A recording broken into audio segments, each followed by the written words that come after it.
and I will move to the other room. I just need to check all my sound levels and everything. Go back and look. 1, 2, 1, 2. Can I be heard? Everyone let me know if I can be heard. Oh wait, I can hear myself coming through on the I'm coming through! I'm coming through! Oh wait, I can hear myself coming through on the okay, just pause that. Okay, everyone go to the stream! Hit the like button! Go to the stream!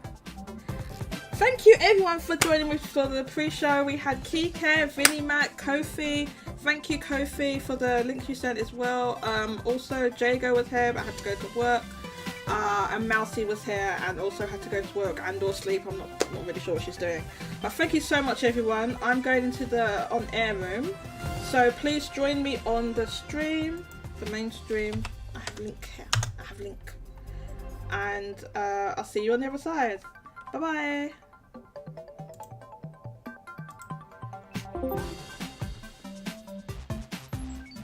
Okay, now I tweet. I do message.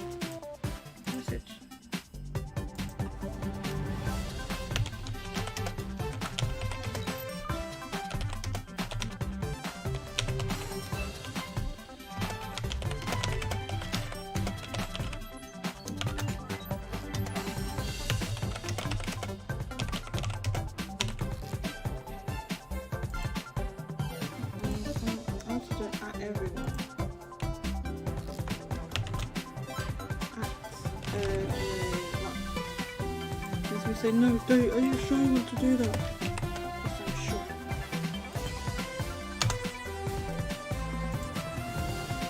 I very rarely do these at everyone's. Vinnie Mac, Kofi, I'm not in the pre-show anymore.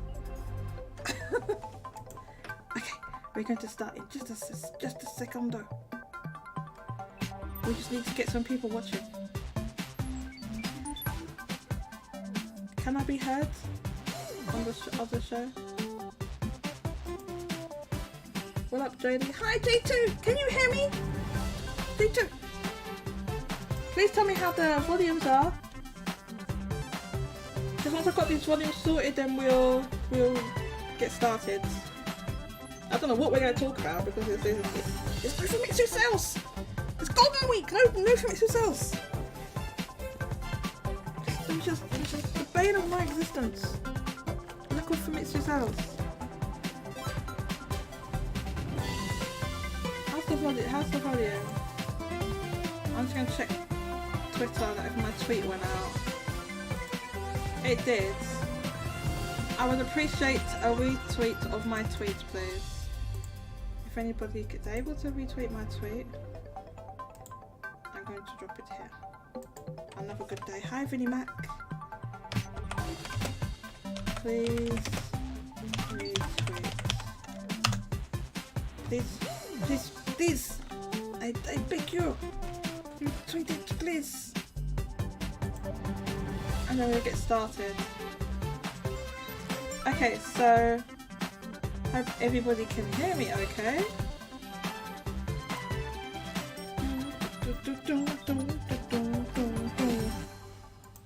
So I'll explain the music choice in just a second.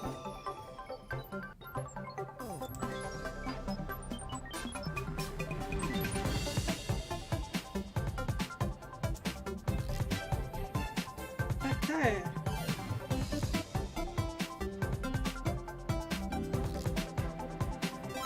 Let's get ready to go.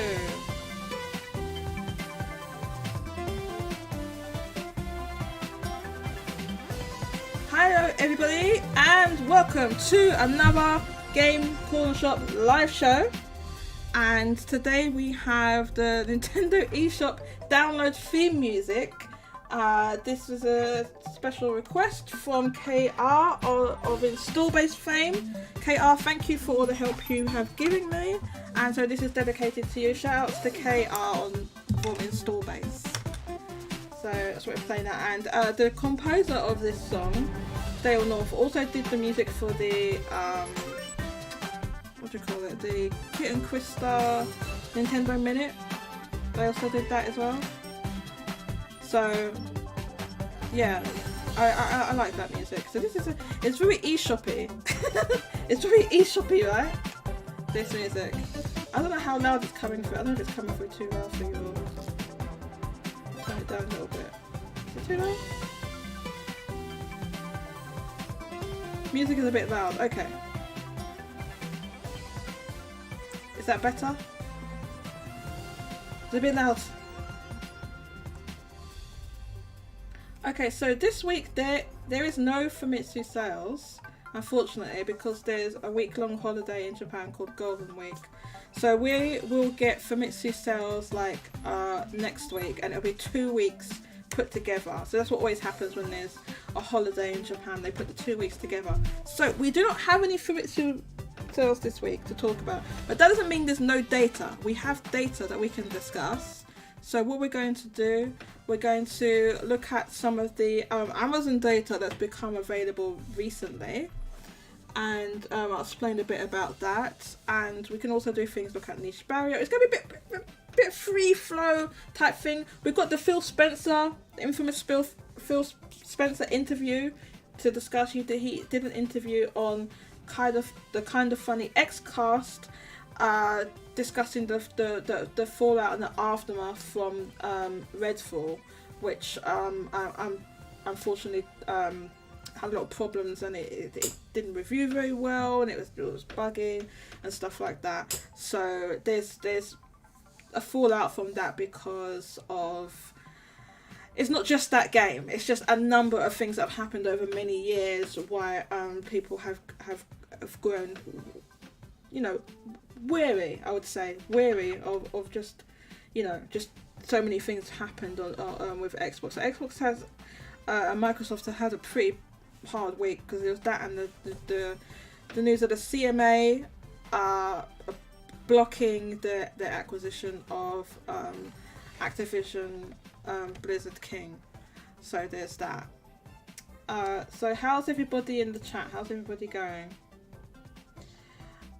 Oh, actually, I didn't think of that, J2. J2, where were you when I was asking for topics all week? Why did you not put this in the topic in the Discord? You didn't do it. No, it's alright, thank you. Yes, I can discuss that. J2, if do me a favour, if you have like links to like what was said, because I know like the editor tweeted some stuff out and stuff like that. I don't have any of those like links and stuff like that. So if you can drop those in Discords, then I can reference them. Oh, you forgot? J2, come on. I can't talk about something I can't reference. So I mean, if I had, you know, if you had told me before, maybe I could have done it in the pre-show, but I can't like prep for it on the show. If there's time, maybe I'll have a look, J2. How about that? Chow Hedgehog, aka Kike, and that's you. You're trying to trick us with that name. I'm joking. I am good. I'm working, but I can hear in the background for now. Okay. Chow Hedgehog, Kike, whatever. I hope you are having a great day. Yeah, as I said, I thanked everyone that came to the pre-show, right? Yeah, so the pre-show, basically we hold in our Discord server, and that's just basically because it takes me a little while to get to prep all the articles and everything for the show. I decided to just stream it on Discord, because I'm just sitting there doing it anyway, and I might as well just hang out and chat with people at the same time. So yeah, so we're going to lower the music. Normally we would have the Final Fantasy VII lo-fi, but that was a special request from KR of the download music, which is, yeah, it's I believe that music is only used for like the download. It says eShop. They don't play this. This isn't eShop music. It was never in any of the eShops. Basically, they do like a round. Nintendo does a roundup every month of different, of like it might be the download chart or something like that, or just download. They just saying, "Oh, look at these download titles" or something. I'm not sure. I've only seen it like once or twice. So this music was composed for that, and it's on the Nintendo of America YouTube channel, I believe. And they composed the music for Kit and Krista. And we can quickly look at that music now. the Kit and Krista music. No, I'm not playing that. Where's that one? Oh, maybe I can't find it quickly. Oh, I heard like this one. This was the music for Nintendo Minute with Kit and Krista. Obviously, Kit and Krista now have left Nintendo and they do their own show and everything. But when they was on, when they was working with Nintendo, they did this show. So there's a few different versions of the music. And Dale North composed it. So I do remember this because I did used to watch the Kit and Krista Nintendo Minute from time to time. This is very like 8-bit like Game Boy music.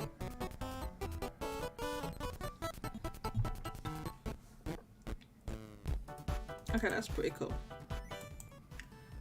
But let's get some of these topics underway. Where should we start? Because normally it's just like everything's cool because we normally start with Famitsu sales.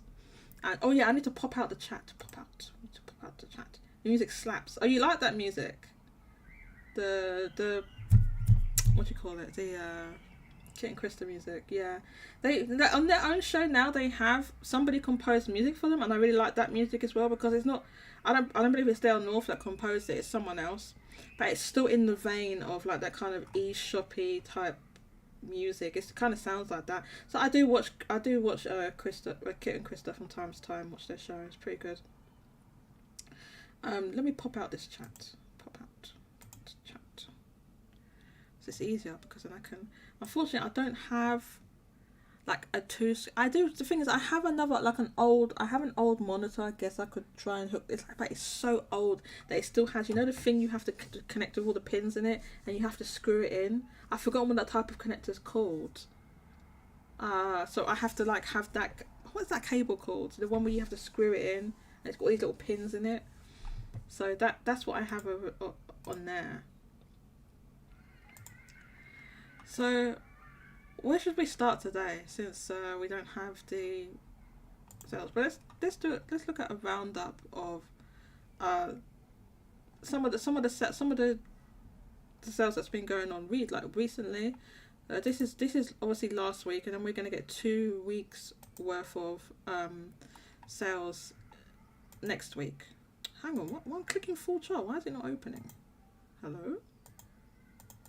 Why is this not opening? Is there a reason this isn't opening? Is it weird? Oh, it's just been really slow. Oh no. It's been slow and weird. It's been super slow. Okay, so yeah, this is the password. Now what was really interesting was in that Phil Spencer interview, he referenced the fact that Minecraft Legends was #1 in Japan on the Switch, which is absolutely true. It was #1 on the Switch in Japan. The thing is, obviously he didn't mention this, was that it was an extremely weak. Like look at the sales. It got to the top of the chart, which is 13,490 copies.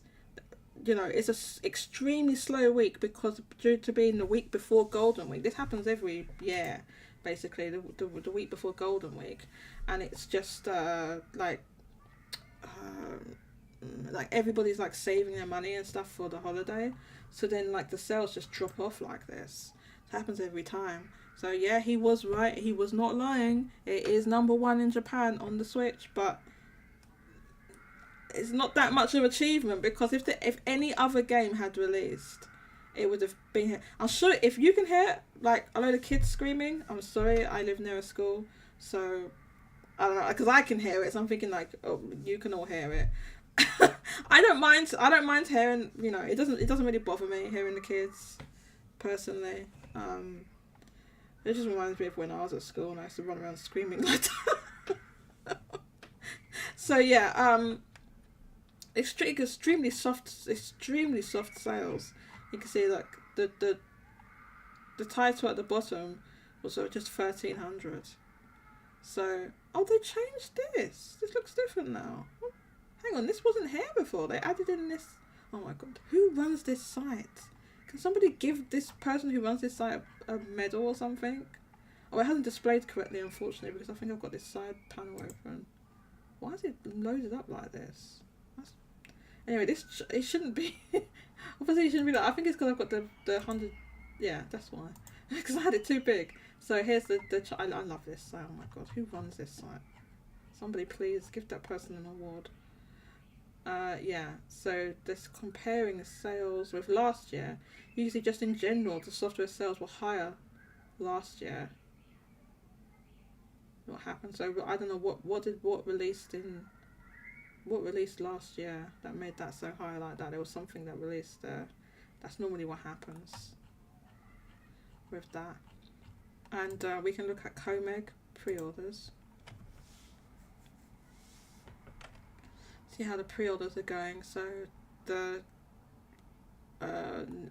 big games that are coming out soon is Legend of Zelda Tears of the Kingdom and Final Fantasy I was going to say 14 for the... Not 14, 16. 16.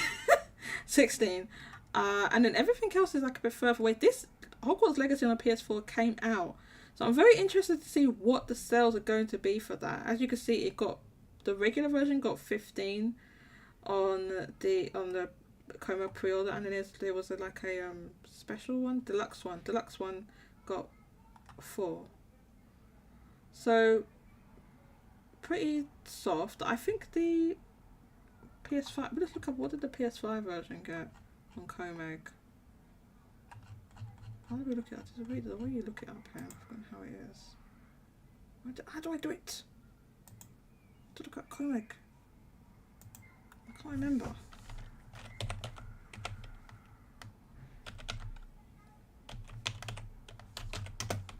Is that how you do it? I spelt it wrong. How do you spell that then? How do you spell that stupid game? Hogwarts with A?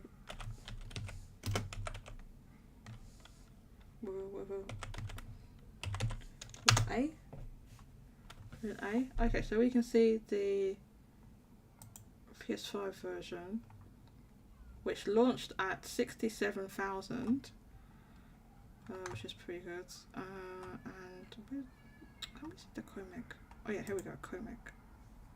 And I know it's not called Comeg. I'm not going to get into this discussion again. I call it Comeg. That's what I'm calling it. I don't care what the correct pronunciation should be. I'm calling it Comeg. Okay, so how many pre-orders? What did it say? On the last day, it had 19. So this was underrepresented at Comeg. So it ended up with 19 and then launched with like 75k. So that can happen with some games, where 19 wouldn't, you think, oh, that wouldn't, how would that translate into like 67,000?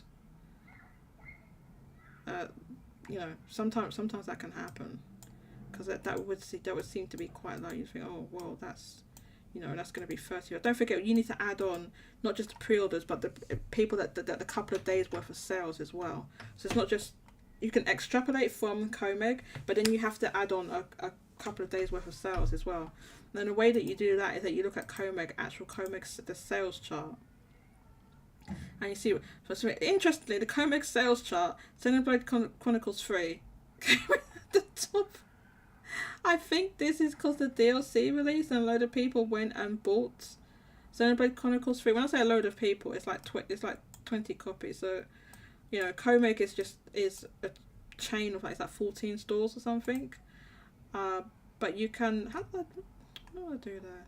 You can extrapolate the sales to nationwide, because they have such a catalogue of sales going back so far. So yeah. Jago says, of course, one of the ghosts is on top. Yeah. Did you know about this, Jago? Did you know about that before? This is this week's Comeg sales. This isn't the pre-order chart. This is actual sales, right? And what's happened is that surprisingly, Xenoblade Chronicles 3 re-entered the charts at number 1 with 20 points, and then we have I don't know what on earth this game is, limited edition of probably some visual novel. I don't know what that is. That a visual novel? What is this? And then Kirby's Return to Dreamland Deluxe, Star Wars Jedi Survivor. Now that is the first game of the the Jedi Fallen Order wasn't a big seller in Japan. I think it sold like 29,000. So just getting 8, it's probably going to sell about the same. So that's a PS. There was no PS4 version of that, right?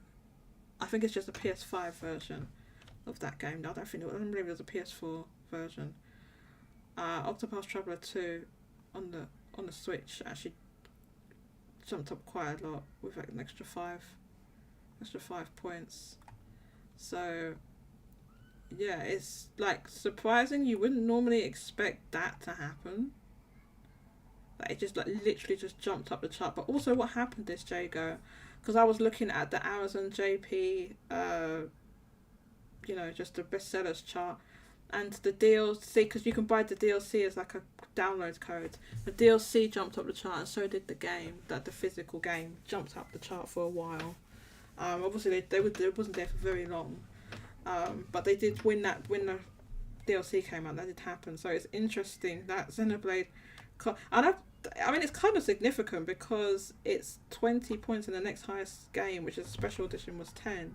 I guess you can add that together. You can add 10 and 6. Oh no, there's loads of versions of this. And another 4, so that's 20. Yeah, so 20. So if there's all these SKUs for this Yahari Gemo Demo or no Session Nabu Kome wa Machigatteiru kan. Limited edition. If they was all added together, it would be the same as Xenoblade Chronicles 3. But remember, this is a brand new game, and Xenoblade already released last year, right? So I don't know what the total Comic sales are for that game. Is it possible to see it on here? Oh no, you can't.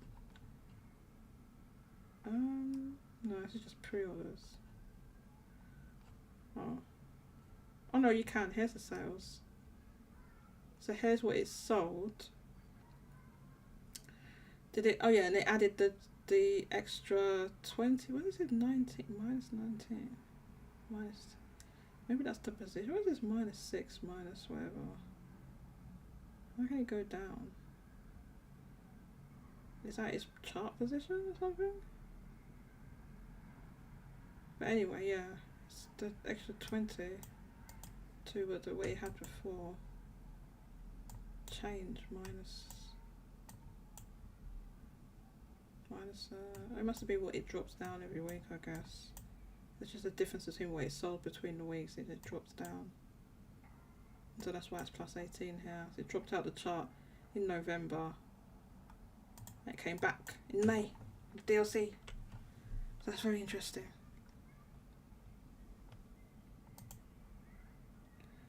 Let's see. Okay, well, if you be putting spoilers in here, you'd be getting banned. That's what's going to happen. Jago, I don't know what you're writing here. J2 Blue says, did you want me to put in the live chat Discord? Yes, or put it just on the notice board. Jago said, no, I had no idea. I didn't even know Comeg released their own sales. Yeah, they do. Yeah, it's just, yeah. Not everybody looks, that's the thing, not everybody looks at the actual the sales chart.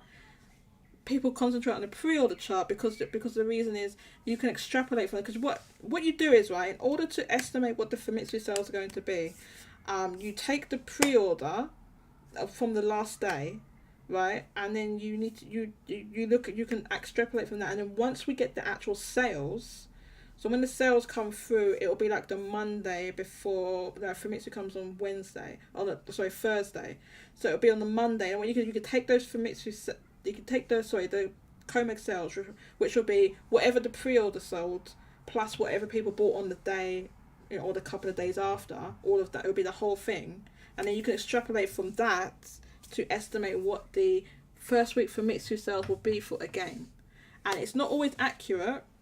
And there is a Charts Japan, who's a user on Twitter and on Installbase made like an actual calculator that I use. Sometimes I tweet out about that calculator, and you can extrapolate from that. So yeah, so that's, and this, oh god, please somebody give, who made this site? I don't know. This site is absolutely amazing. It literally has comic sales and pre-order charts on here. You have everything on here. You can see what's going on. You have graphs, everything. This site is amazing. If you're just like a total sales nerd for these the Japanese sales charts, you need Niche Barrier. Now I know Game Data Library is good, and Game Data Library I think probably still has like a bigger, like actual, like the actual database, I think. But Niche Barrier has been gradually adding everything on, so you can get the Famitsu sales back into the like the 90s and 80s on here, because I've done it before. I've looked at, when we looked at Street Fighter and stuff like that. Let me just take a look at what J2 is tweeting. Not tweeting, writing to me. Where did you put it? I don't know where you put it. Did you put it in live chat?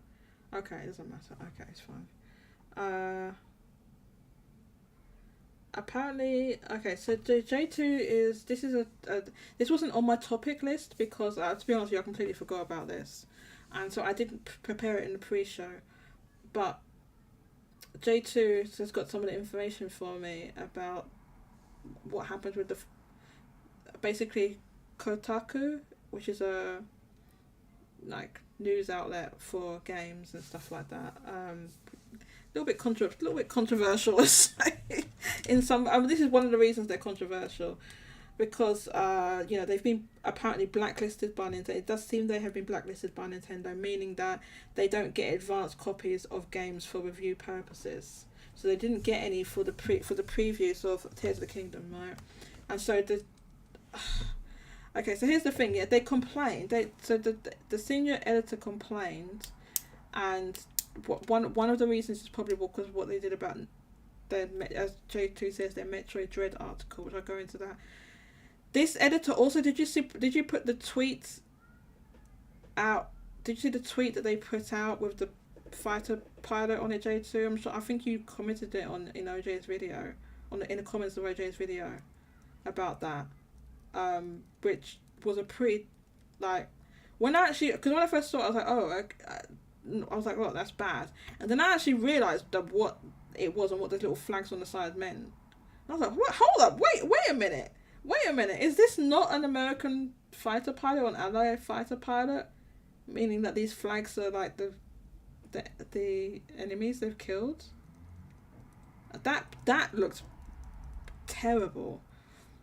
I saw that. I didn't want to post it here. Yeah, this here.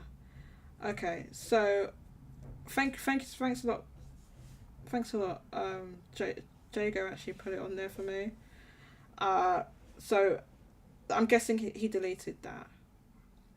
And then also what Kotaku decided to do was they just, because obviously Tears of the Kingdom was leaked, since every Nintendo Switch game does, because it was hacked a long time ago, and they decided to make an article with just like all of the spoilers for Tears of the Kingdom before the game's out, and there's literally zero chance Nintendo is ever going to have anything to do with them again after what they've done. Now you can say things about that, but I think that particular tweet, Jago, is absolutely disgusting. I think it's literally absolutely disgusting that they tweeted that out. Because what is the implication of that? Because I looked at that and I'm like, okay, so those are the enemies you shot down, and it's like literally a space for another Japanese flag on there. That's what I okay, so that's what I thought when I saw that. I'm not the only one. So yeah, we can talk about that. What subject would you like to talk about first? Let me look at your comments. Okay, so J2 Blue. Yeah, it's okay. Jago found it.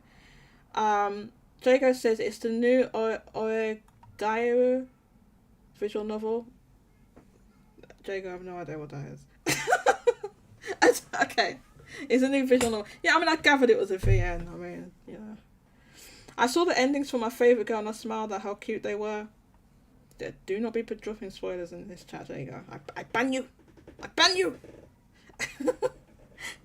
But the Xenoblade free sales also got boosted here. You mean in the UK? A few days after the release of DLC, Amazon UK said that Xenoblade had sold over 100 units in the past week. Very happy to see a bump like that. Ah, okay, yeah. Oh, cool. So, was you able to see the we're going to go into these Amazon sales in a second. Was you able to see like when you search for a game and it says like how many sold in the past week or month or whatever? Is that what you're referring to, Jago? Because I can't get it to display with like what I'm using, or not on the PC. If I use like my browser on my Android tablet or my phone, then I can get like research something and it'll come up with like past this much sold, be like 1K plus or whatever it is in the past week or past month or something. Oregairu is a light novel series. Okay, so do you follow that series? Is that something that you read or you play the games, Jago? I've actually personally not heard of that one.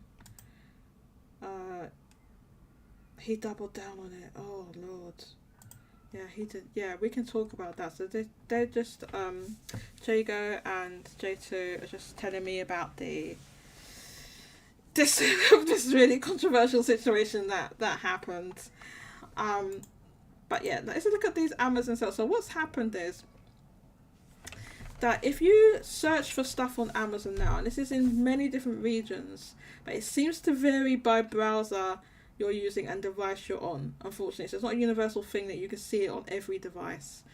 But if you search for a game, well, not just a game, but just anything on Amazon, it will come up and it will show you how many have sold in a period of either a week or a month. And again, that depends on what browser and what device you're using, what it shows you. So people noticed this, I think it was a few weeks back, and then it disappeared, and then it came back again. First it was only for the US, and now it's on most Amazon regions. You can search. So people have been posting in this thread. They've been searching for different titles and sort of collating the data here of what different things have sold. Yeah, so I was asking about how you can see for the whole month. It didn't. So Welfare told me different browsers on different platforms are giving different results. This won't be consistent between users or even different Amazon websites. So we don't know the reason why that is. But yeah, I tried Kiwi browser on Android, and also like Chrome browser.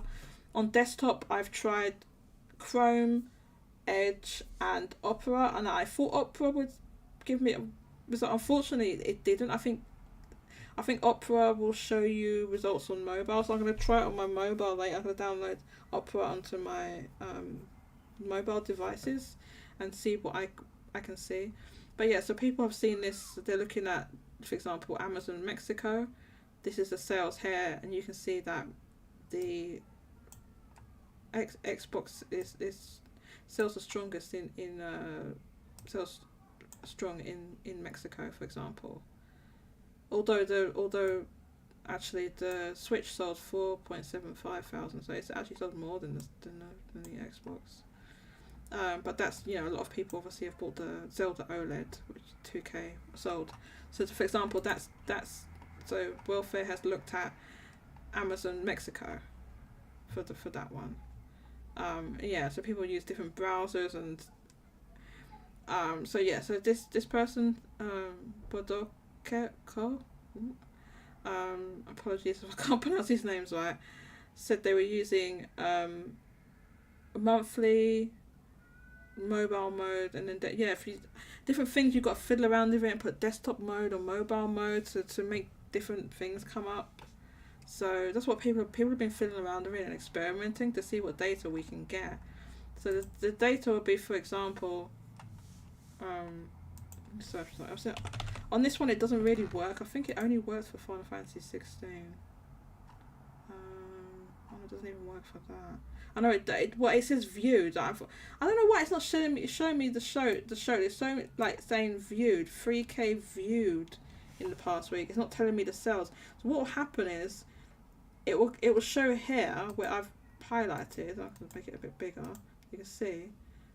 It will show here, instead of saying viewed, it will say like 3K sold in the past week. But for some reason it varies for browser, so I can't show this on stream. So what I'm going to do is I'm going to take screenshots of what, if I can get it to display on mobile, where it will show what has sold.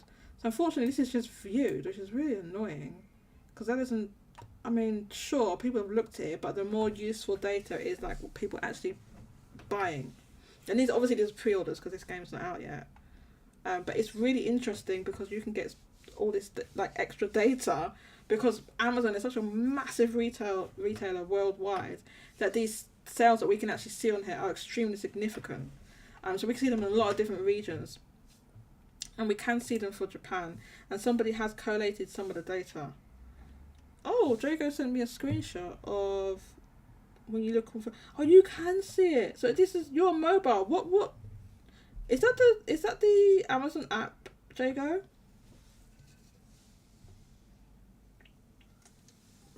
You can't get it on Amazon, JP. I use an app. That is the Amazon app, right? So you can see on the Amazon app. That's interesting, right? It will show it on the app, but then it won't show. You can't get Amazon JP, and yeah, it's really weird. It's like all different.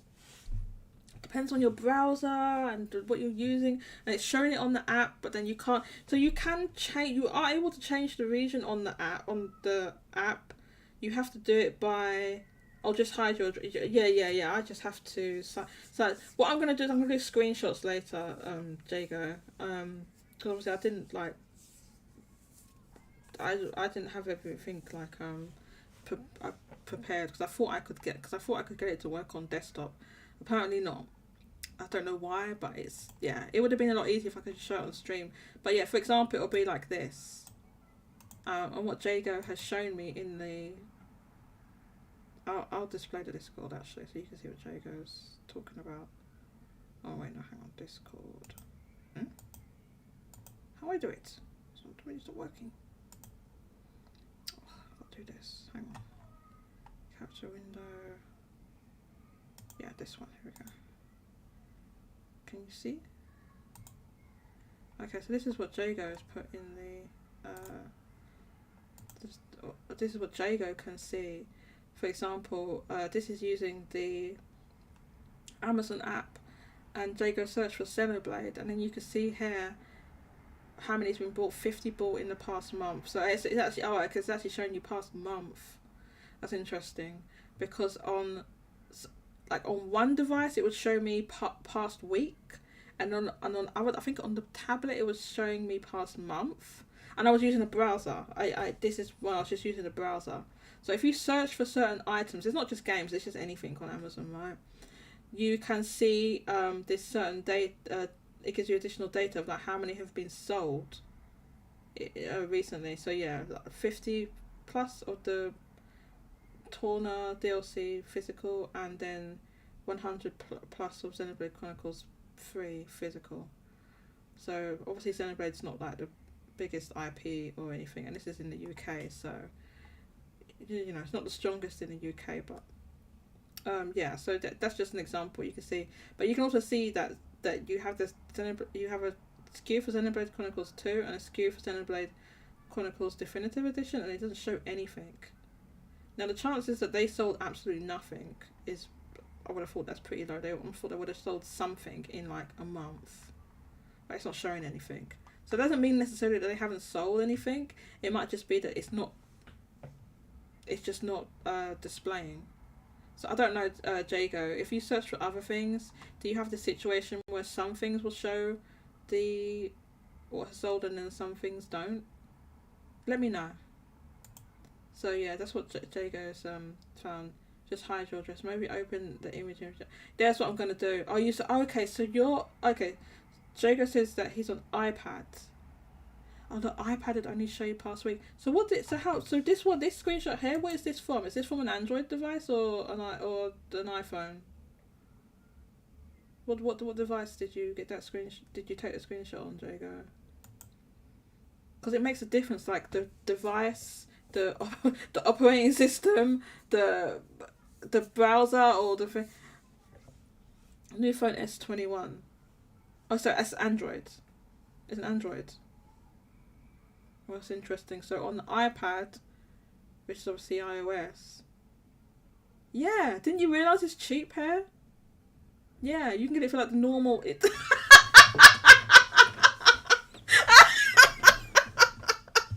JT's like, bruh. Didn't you realise that it's like normal price in the UK? Yeah, that's not. That's it. Didn't you hear me on the pre?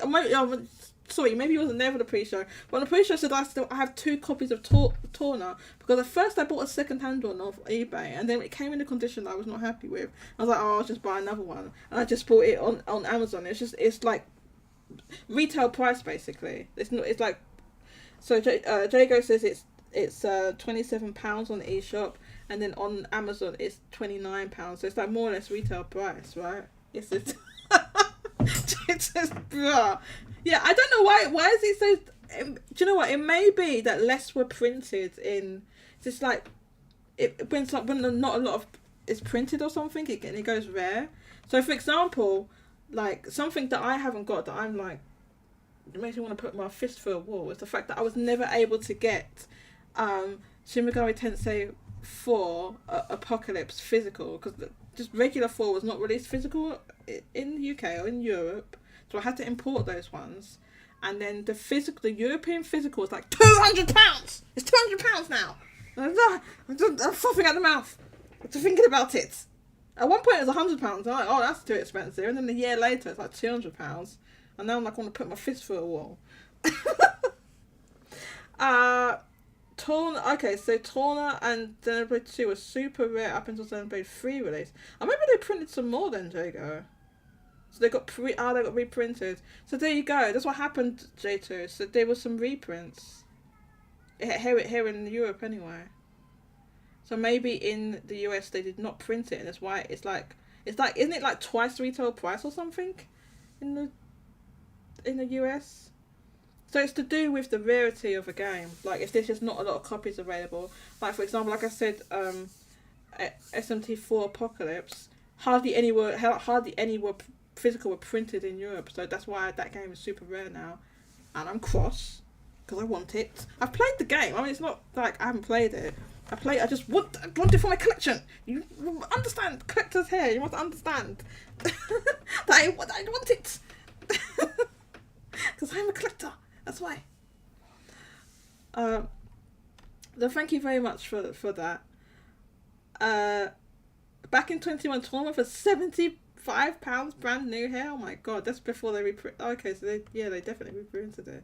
Yeah, I didn't buy it in 21. I bought it like was it this year or last year? When it was just like, it was around. It was maybe like £5 more or something. But it was around like £30. It was just, I was just like, oh, that's an acceptable price on Amazon, so I just bought it. But yeah, J2, like some of these copies that are rare in the US where they didn't print that many of them, you can import them. I mean, that's what I've had to do with some certain things that I wanted to collect. Like, I still don't have a physical of SMT4 Apocalypse. I'm so cross about that. Even the US and Japanese copies are expensive, but they're not as expensive as the European one because so few were reprinted. J2 Blue says, yeah, I don't think NOA was expecting this game to sell, so they probably didn't print that much. That's typical of NOAs. I wouldn't be surprised, says Jago. It unfortunately is typical. Obviously, like, they're a bit better now, but it was, they didn't. The first Xenoblade, they didn't even want to release that in the US, right? Didn't they have to do a whole some fans did a campaign or whatever to get that released in the US, because they did it in Europe. That's why it ended up with a whole bunch of British voice actors, because obviously they did it in Europe first, and they just kept the voice. I mean, there's no point redoing all the voices, right? I heard that you can put requests to your local retailer since they have direct contact with NOA. Oh, really? Oh, but they probably want to. They probably want. I mean, they probably want a batch printed, right? Like a. Oh, maybe you can try that. Either that or J2, you can import. Because it's still, if you import in from any region, it's region free, or just play. So if you really want it for your collection, or you shell out the price, you shell out the money, J2, to get if you really want the American one.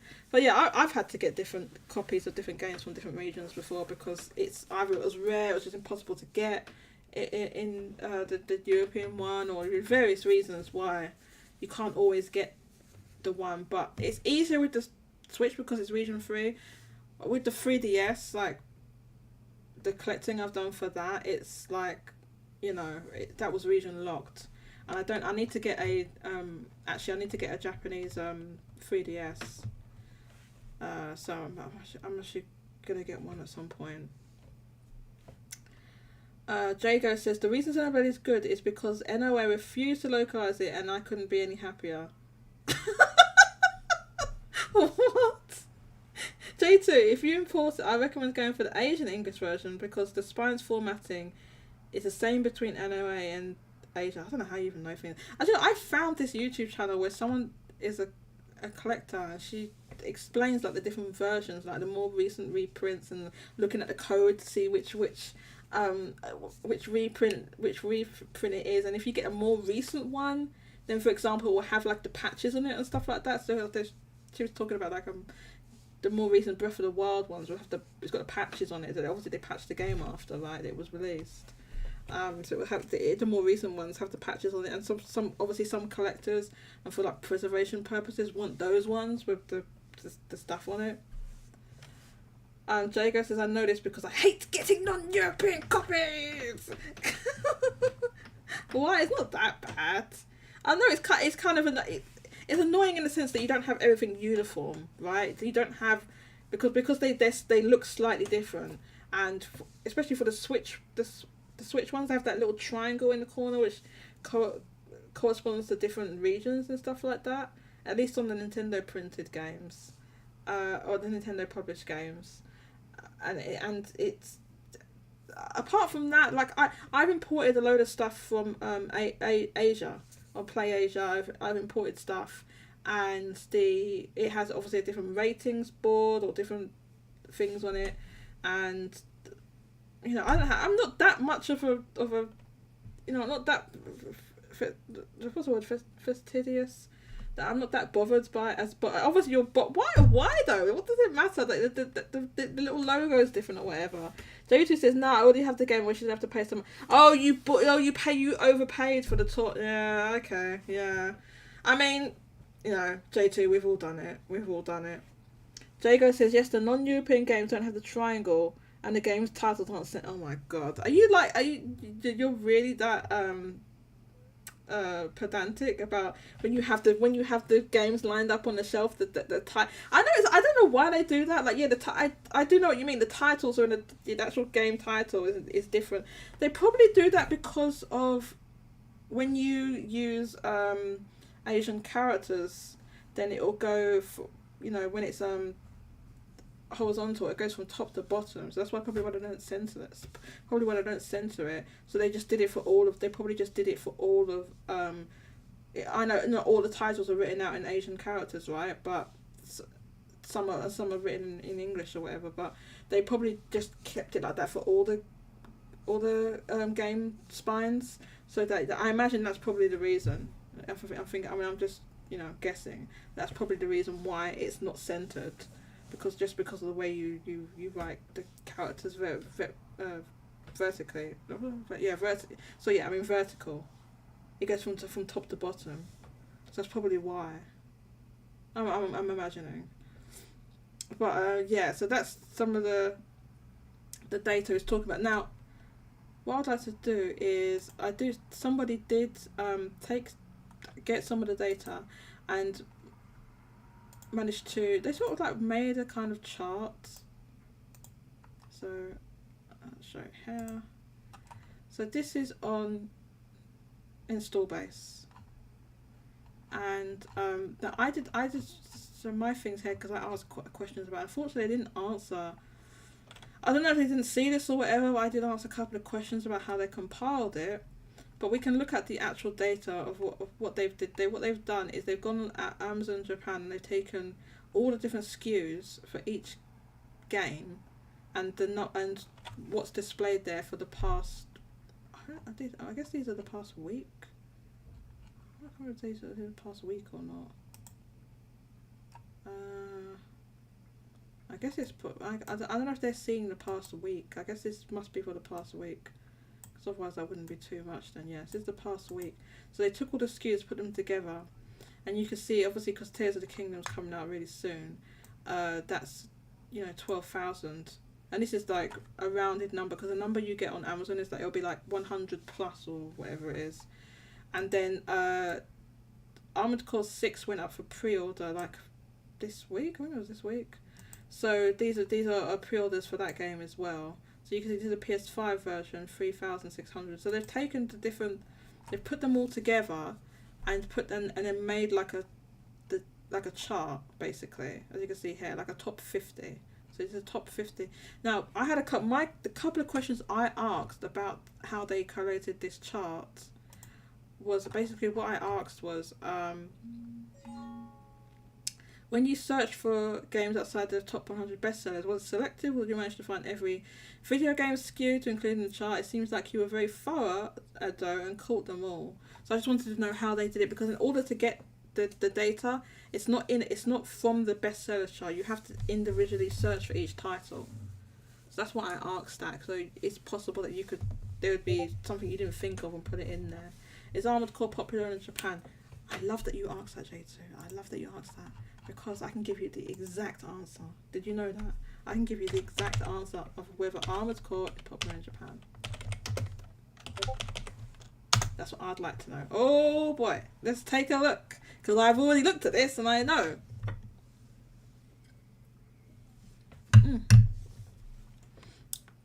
The answer is not that popular. It's okay. So basically it's every Armored Core game, right? So there's some entries on the bottom, but these are at the top. What sold the most, first week, and then like total sales. So these, it's like okay. It's okay, right? It's not like what kind of category would we put this in? It sells about what? Yeah, so basically, if you look at the total sales, Armored Core 3 and 5 sold almost the same. Although I think Armored Core 5 was also on the 360, was it? Yeah, so actually Armored Core 5 sold better because you have to add in 30,000 from the 360 as well to this total up here. So actually Armored Core 5 sold better than 3 when you add the 360 onto it. That's like 255,000. So this would be 255,000, and that's 224,000. So the most recent one sold the most. And in the first week sales was 170,000. This was in 2012 on the PS3 and 360. So if you account for a rise in digital, I think you can expect this to launch at 100k plus, which is not that big, because now you're not going to like that I'm going to do this, but it has to be done. I'm sorry, it has to be done. I don't care what you say, we're doing it. Doing it right now. It's not that big, because why? Now we're going to bring up the example. We're going to bring up the example again of an old ass Wii port. Yes! Yes, Jago, it's a port! It's a goddamn port! Yes! Kirby's Return to Dreamland, not a new game at all. right? So the 189,000 first week. So how popular would you say Armored Core is then? If the most popular one in 2012, when digital wasn't a factor, so the 170, no, you have to add the 360 on. 170, I didn't see what the first week for 360 was. 170 plus first week. When Kirby's Return to Dreamland, which is a B tier Nintendo franchise, which I've been saying, don't try and be telling me that it's not. Yes, it is. It's a B tier Nintendo franchise, and that sold 189,000 first week. So you tell me how popular Armored Core is in Japan. You tell me. And don't forget, the last one, 5, was on 2 platforms. It was on the 360 and the PS3. So you tell me. And you have to account for digital. So you're saying account for digital for Xenoblade. We're not talking. Jago, we've moved on. We're talking. I'm joking. We're talking about Kirby. No, you love to talk about Kirby for whatever reason. You have to talk about that. No, it's not a port. It's not a port. This is a port. Anyway, you look at this. I've lost my train of thought now. What the bloody hell was I going to say? Yeah, we're talking about this because this. As I said, this isn't like crazy. You know, it's not an S tier Nintendo franchise, and plus you have to account for digital for this game. So this is now in 2020. When is released? 2023 February. You have to account for digital, and the fact is that on physical alone, it's outsold the original Wii version. So that's why I should have opened this in a separate tab. Actually, let me go back to the Armored Core. Armored Core. Here we go. This is Kirby. Can't. I have to bring that game up. It's not even. It's not me talking about just Kirby franchise in particular. The reason I bring up that game is because it was a recent game that is an old game. Right? It's not a new game. It's an old game that had already released. It's not like a top tier franchise in top sellers, really, and it's outsold its original release on physical, and plus you have to factor in digital. So that's the reason why I always bring that up for, oh, well, this is popular in Japan, and that's popular in Japan. And so I was just trying to show people that Armored Core does okay. From what we can see in the past, it's just done okay. It's not anything spectacular. It's a bit, oh my god, here we go. Jay goes, oh, it's a remaster, Jodie! It's a remaster!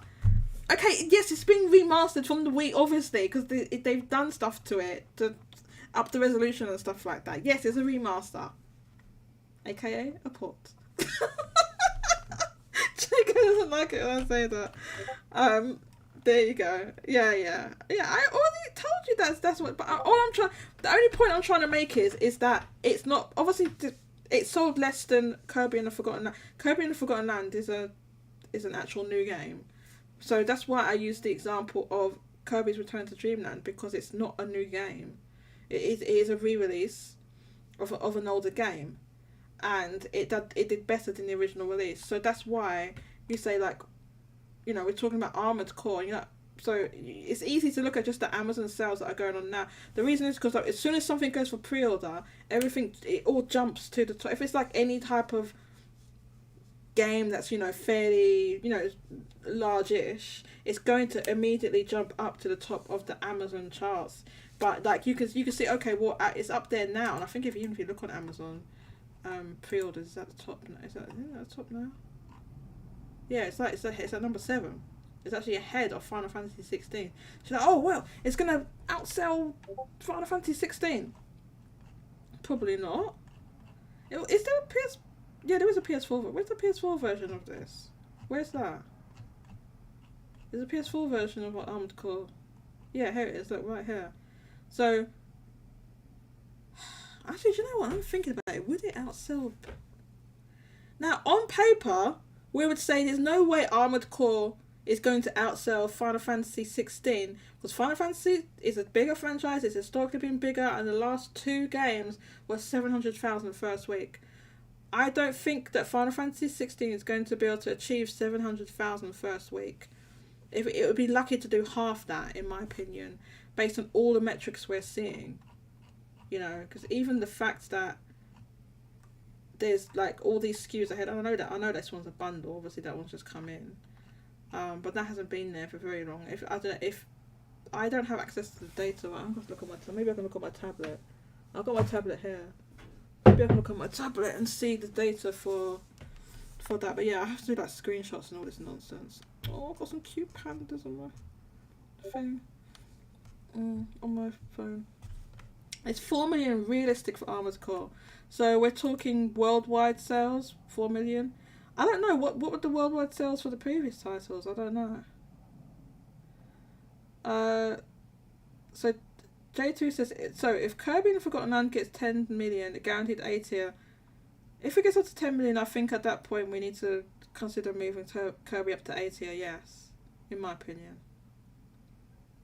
But because previously there had been no Kirby games that had sold more than 5 million, which was the very first game on the Game Boy, no Kirby game before that had outsold it until Forgotten Lands.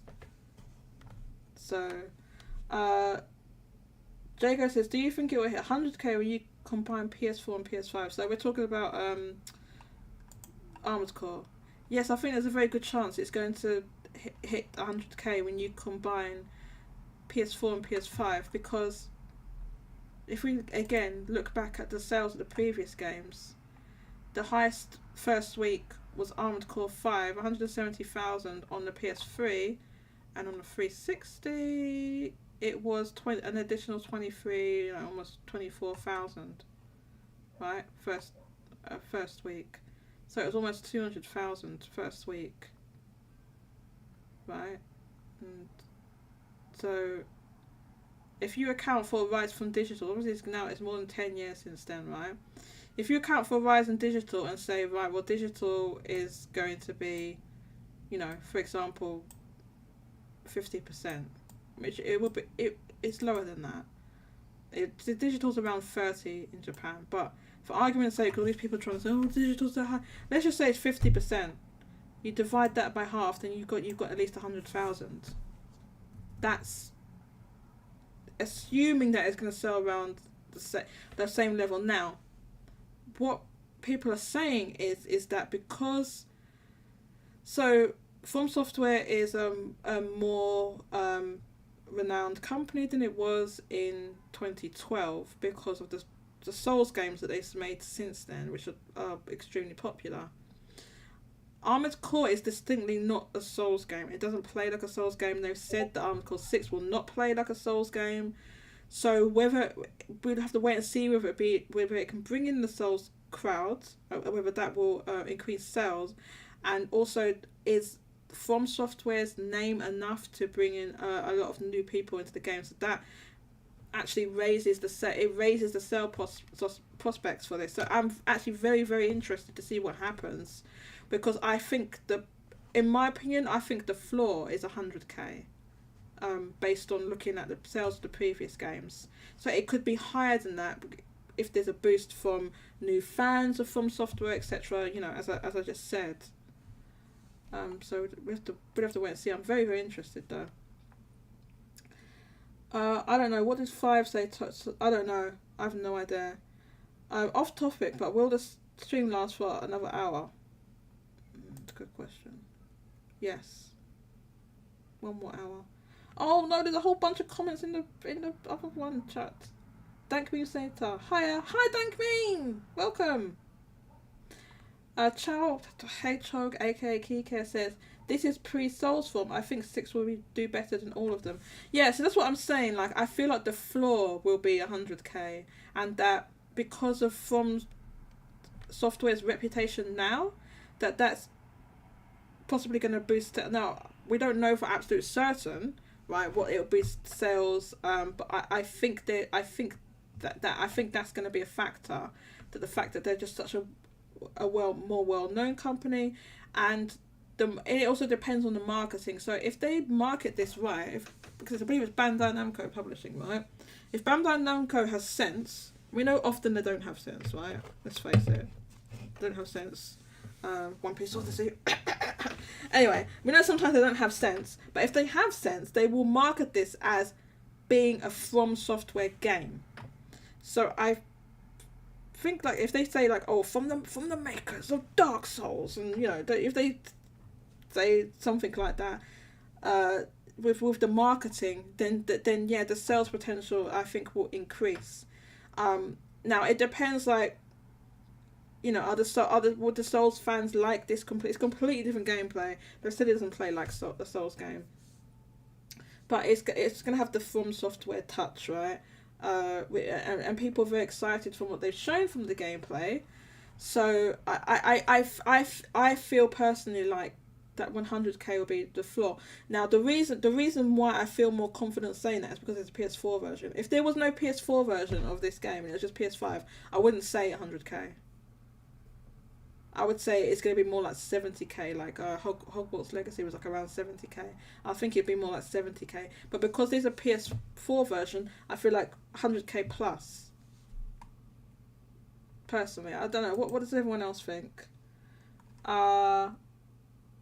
Jago says the bundle will count towards Final Fantasy 16. Yes, it will. Chow Hedgehog, aka Kike. Chow Hedgehog is Kike. That's why I keep saying that, because for whatever reason, Kike decides to use different names. I think it'll do 100k. Yep, I think it will too. Like I said, I think that's the floor, and it's the fact that it has the PS4 version. That's why I feel a lot more confident in saying that, because of the PS4 version. Mousy says, I hope so. I'm here for now. Work is hectic. Oh, I hope you're okay, Mousy. I'm not sure what your job is, but, you know, make sure you stay safe. I don't know. Mousy could be working on a construction site or something. I have no idea what she does. Make sure you got your hard hat on. Put your hard hat on, Mousy. So, that was a very good... Who asked that question about what the sales potential is? Was it J2? Was it Jago? Who asked that question?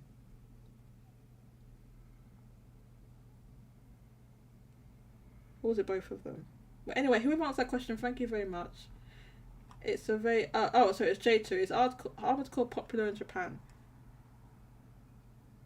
Yes and no. It does...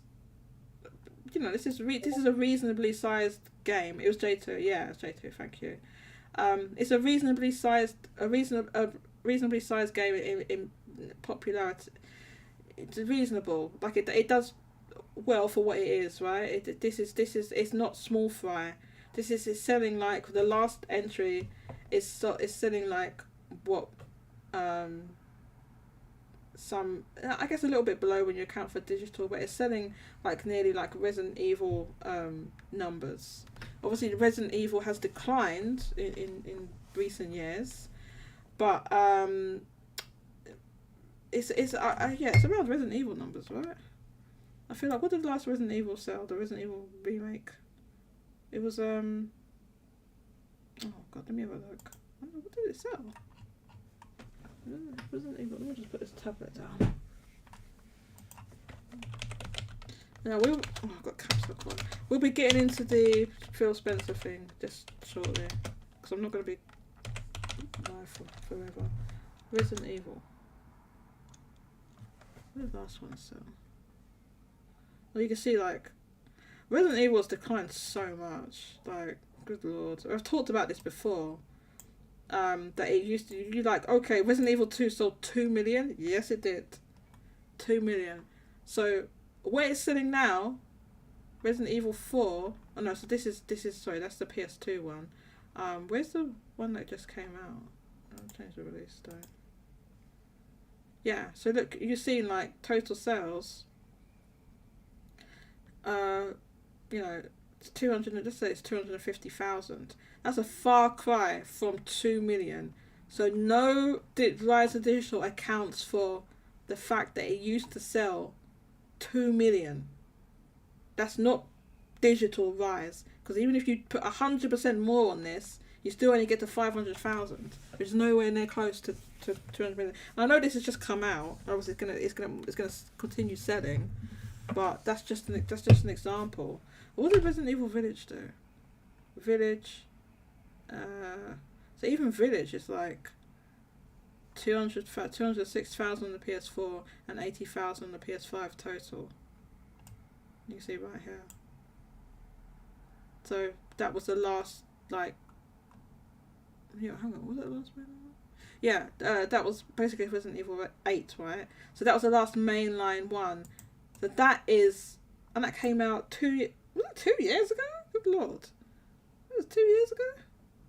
That came out 2 years ago, right?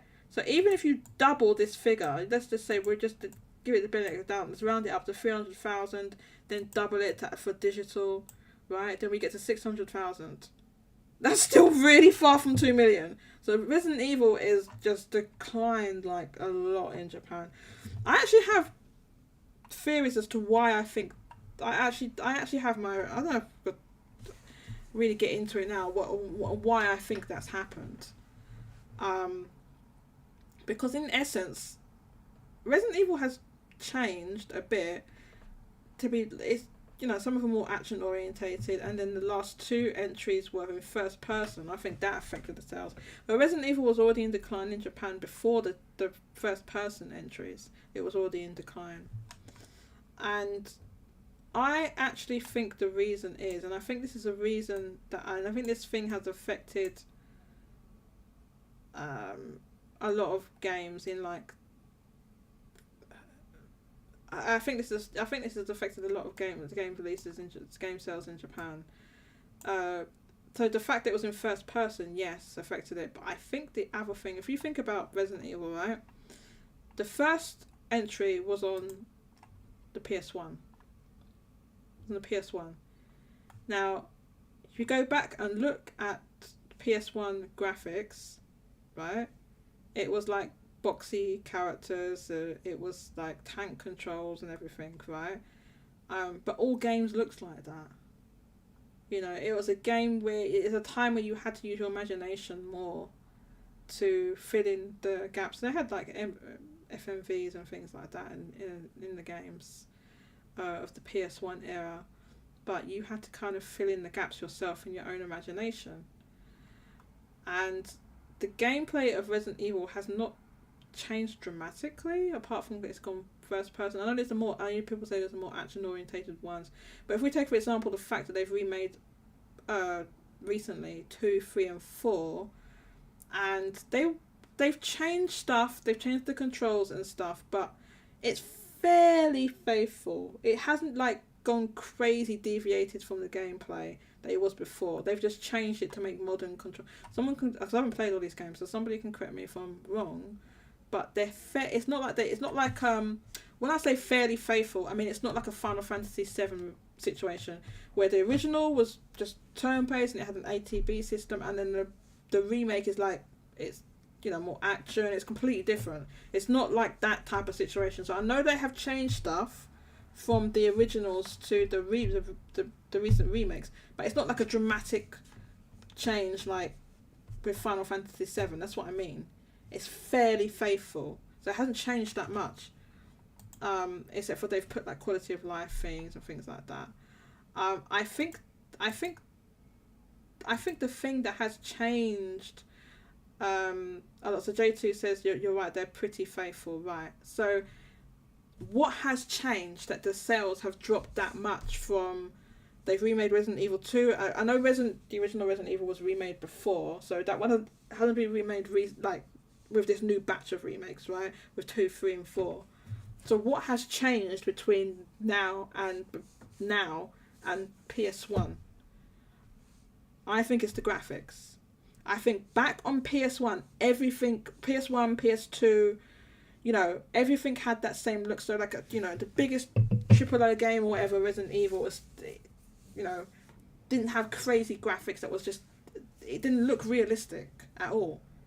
And I think the more realistic and stuff has got, and that's the other thing, they're not a huge fan. Remakes and remasters, yeah, that's the other thing. You're right, that is a factor, Jago. They're not big on remakes and remasters, not as big as that. But I'm using Resident Evil as an example as to, even though they're not big, like the decline was already there with the mainline remakes, the mainline new entries. We was already seeing this decline down from the 2 million, and I think the graphics is a factor, and I think this is a factor with a lot of things, is that stuff has got more and more realistic Japan has moved away from that. They don't, in general, we see a pattern that they're not, that hyper realistic games don't sell crazy numbers in Japan. They like the stylized stuff that doesn't look more realistic, and it's just it's just a cultural taste or whatever. I don't know, and I think that's the thing. That is the thing that's changed. The gameplay of Resident Evil hasn't changed dramatically like what they've done. For example, with Final Fantasy. Final Fantasy, we can put that down. They've changed the gameplay so much, so many times that some people have been put off. You can say yes, that had like really dramatic fundamental gameplay changes. Look at even the most recent Final Fantasies, 13, 14, 15 and now 16, and see how much the gameplay and everything's changed and the art style and stuff like that. So Final Fantasy is a bit more difficult of an example to give because of how much they've changed stuff. Resident Evil, not changed as much. So I personally think it's to do with the just as the technology's got more advanced and you can get more advanced graphics and stuff like that. This more realistic stuff just doesn't sell as well. Jago says, damn, it's crazy that we have to say Final Fantasy 13 is a recent Final Fantasy. Yes, it is recent. Well, how did that come out? Like 10 years ago? When did that come out? What year did that come out? It was just over 10 years ago or something, right? That is recent. I would say, call that recent. You could say 13, 14, 15 are the most recent ones. Oh, you mean because it was like a while ago. Yeah, because games take much longer to make now, right? Okay. Thank you for those very good questions. And yeah, just quickly, just to go back to this chart, we can see the pre-orders for big games coming out soon at the top. And oh my god, what have I done? Where'd it go? And then like our sleeper hit, Mega Man Battle Network Legacy Collection, they're still sold another 3,000. And we see Armored Core is on there, Final Fantasy 16. I think they combined all the SKUs, so that has both of them on there. And then some of the other usual suspects are on there. So yeah, since there's no chart for we look at that, since there's no Famitsu chart, like we can look at this, the Amazon, the sales are pretty significant, I feel. And yeah, so I don't know exactly how. Unfortunately, I didn't. Maybe I'll DM the person that made this, and see if they can provide how they put it together. But it's like a top 50 from data they found. But like I said, I don't know exactly how they put it together, and I search for stuff. Now, let's move on. Let's move on to the Phil Spencer interview. Now, I do have the actual interview here, and I do have like a couple of summaries of it as well. Wait, we don't want that one. And then I thought we could also look at what Benji Sales said. Like his response was actually pretty good, in my opinion. Now, I was hoping to have some guests. I have some people that wanted to talk about this subject, like Vinnie Mac, who had quite a different point of view. But if anybody listening is able to jump in, come into the waiting room. Let me make an invite. So come into the waiting room. Let's put it in here. Come into the waiting room if you want to chat, and I will bring you into the on-air room. What was it? What was 2016? 2016. Mousy says no. Final Fantasy 13 came out almost 15 years ago. Was it?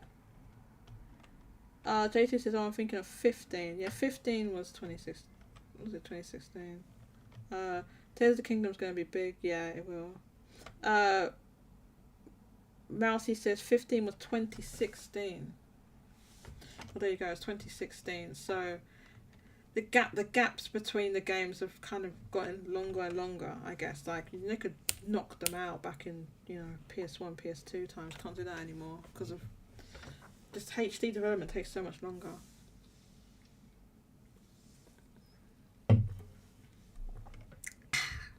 Monster, please sponsor me. Monster, please. Okay. VideoMax says I can join in 45 minutes. VideoMac, I don't know if I'll be talking about this in 45 minutes. Because how long have we been live?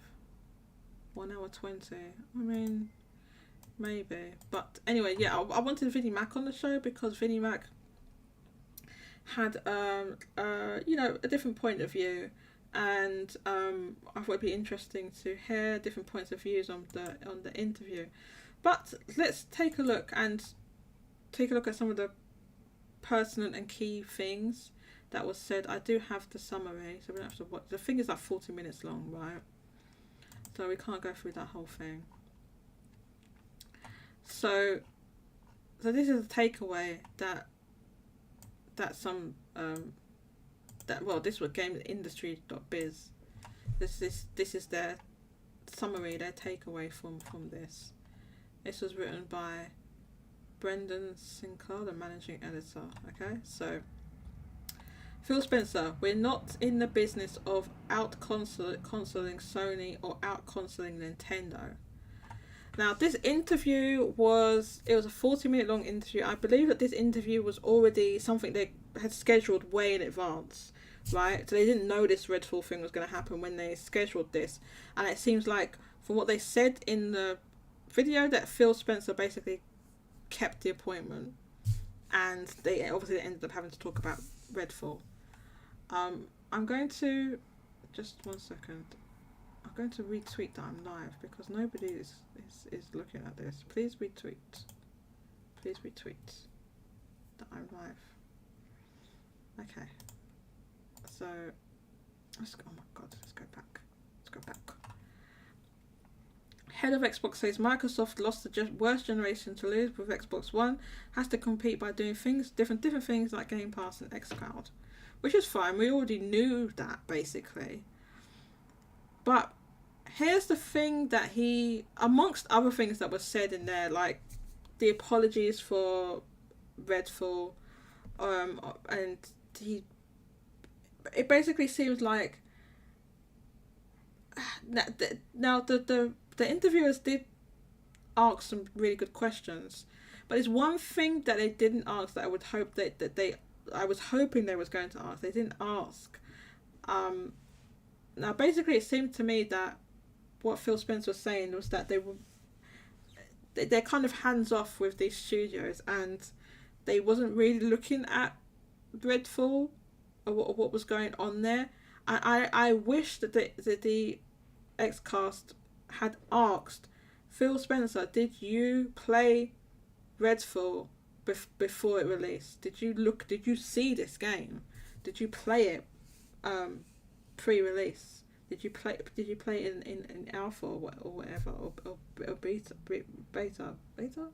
Did you play it pre-release? I wish they had asked that, just because, like, if you had seen this game and how and the issues with the game, would you have okayed this to release this? I've got a feeling that he didn't. It seemed to be like what he was saying was that the Xbox management was maybe not aware of what was going on with this game, because they're that hands off. They just like, here's Microsoft money, and then they just go and do what they were doing anyway, which can work. It can work if you just give the studios just complete freedom. That can work, but then it seems like there's times, or maybe a lot of times, where it just doesn't work. They do need some guidance and management, and to say what this is, you're now your Xbox first party. There's certain standards we need to meet and things like that. So my takeaway was that was some of the stuff that went wrong. Was there was just like this complete lack of, I think there was a lack of communication or something between Microsoft's management and the actual studios. of what was going on with this game.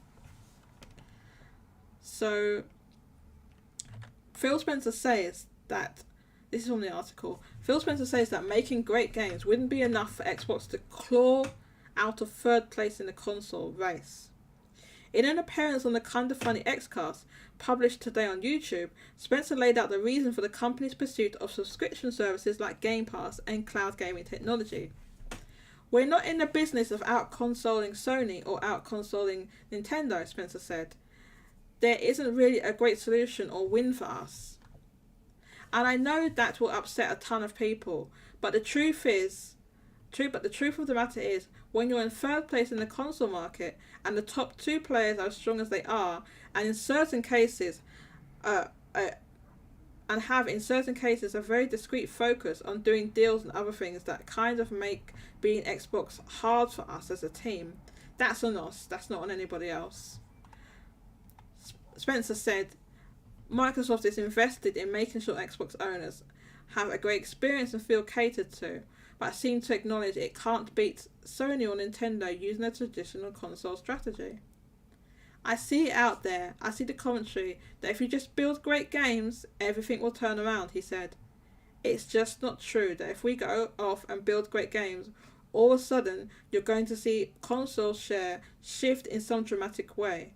We lost the worst generation to lose in the Xbox One generation, where everybody built their digital library of games. This idea that if we just focused more on great games on our console, that somehow we're going to win the console race, I think doesn't relate to the reality of most people. Spencer said around 90% of people who buy consoles each year are already in one of the three main console ecosystems, and the switching costs are now higher now that people have established digital libraries they can carry forward from a prior generation. I just want to add in my comment. Spencer said that people are already in one of the three main console systems. One of the three includes Xbox, so that's included, so it's not like they have digital libraries on Xbox as well. I just wanted to say that. Spencer said this is the first generation where the big games they're playing were games that were available last gen. When you think about Fortnite and Roblox and Minecraft, Spencer said, the continuity from generation to generation is so strong. I see a lot of pundits out there that I kind of want to go back to the time when we all had cartridges and discs, and every new generation was a clean slate and you could switch the whole console share. That's just not the world we are in today. There's no world where Starfield is an 11 out of 10 and people are selling their PS5s. That is not going to happen. Now, I just want to add in a comment from that particular sentence. Like, that is a complete straw man argument. Like, he said that some pundits are saying that want to go back to a time when it's cartridges and discs. Who's saying that? I do have to say, who's saying that? And this thing here, there's no world where Starfield's an 11 out of 10 and people are selling their PS5s, that it's not going to happen. That's just that nobody's saying that. I don't know who is even thinking that's people are going to sell their PS5s. No, the idea is that you make good games that entice people to go into your ecosystem and Xbox has the initiative where they're putting games on cloud and on TVs, streaming on TVs and on PC and everything. So it's not just like there's only Xbox. And even when you look at Xbox, they have the Series S, which is a lot cheaper. So yes, actually, if Starfield was quote unquote 11 out of 10, yes, people would want to play it on the platforms that I mentioned. It doesn't mean they're going to... No, of course it doesn't mean they're going to sell their PS5, but people would want to play it on various... And it doesn't mean they're necessarily going to go and get a... Series X is expensive, and it's out of reach for some people. But the other methods I mentioned are much cheaper, plus you have Game Pass. So the thing that I wanted to add to that Spencer keeps bringing up this digital library of games. Now, to me, the whole point, or the whole one of the attractions of Game Pass is that you sign up and you have an instant digital library. You literally have an instant digital library. You don't need to abandon your previous digital library that you have on. And he's really talking about PlayStation, because we already know with Switch that was a clean slate. There was no transfer from Wii U or 3DS. In fact, they've closed those eShops now. So that was a clean slate. So he can't be talking about Switch. I mean, he must be really just be talking about PS4 to PS5. So no, people are not necessarily going to sell their PS5s, but they may sign up to Game Pass, where you get an instant digital library of games. That you have the library. That's it. You made a service that's a solution to what you're saying. So I'm not sure that this whole digital library thing is the main impediment. I don't think that's the main impediment to Xbox sales and revenue just from Game Pass to everything, and subscription numbers improving. What does everyone in the chat think? Kike says, I want to join. Then join, Kike. Oh, you're there! Kike! Why didn't you tell me? I didn't know you was in here. Oh my god. You always do that and then never message me. How long have you been waiting? I apologise. I didn't know you was waiting in there.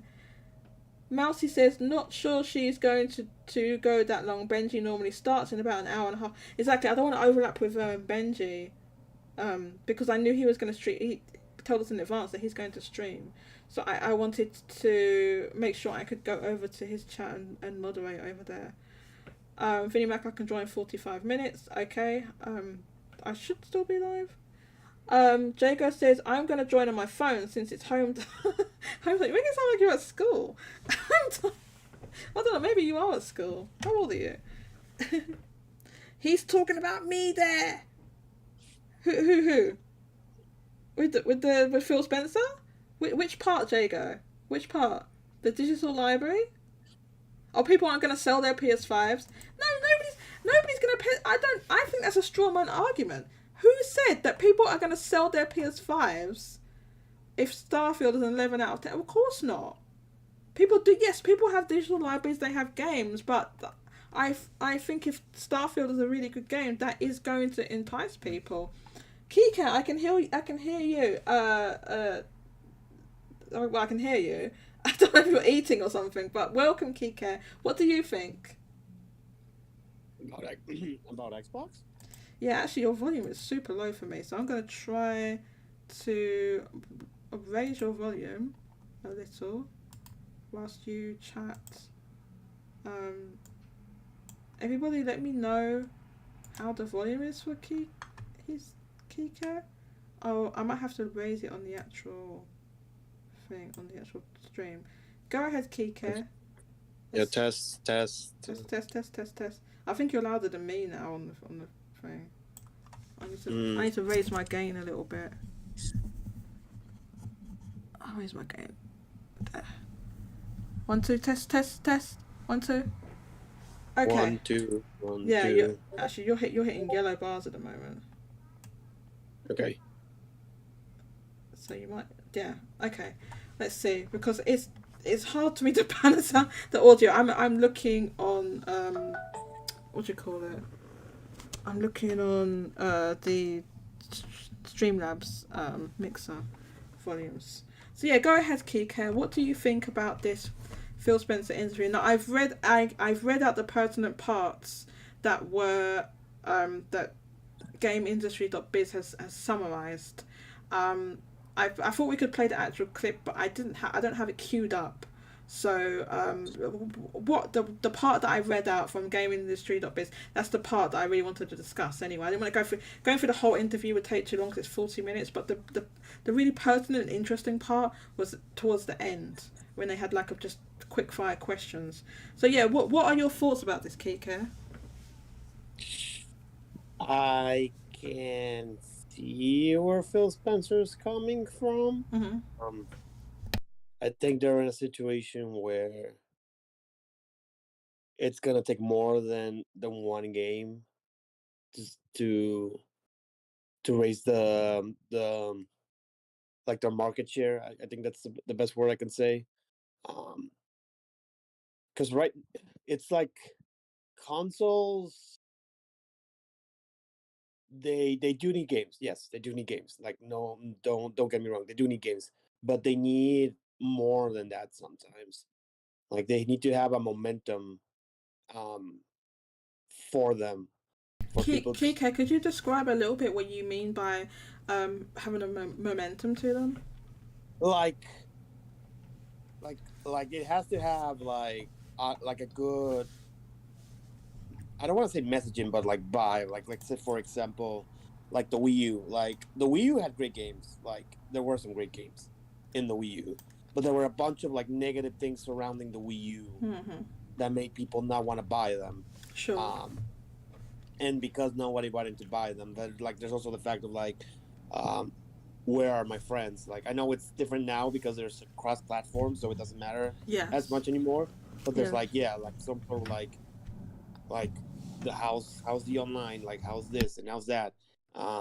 It kind of like what happened with Redfall, like just to make like my analogy a little bit better, like Yes. when we like Redfall, like it showed well, like people were starting to get excited, but then the bad news started to come, like it was gonna be 30 FPS, Mm. it's gonna only the host can progress, like these sort of messages made bad momentum, and then it sort of all came crashing down with like the release.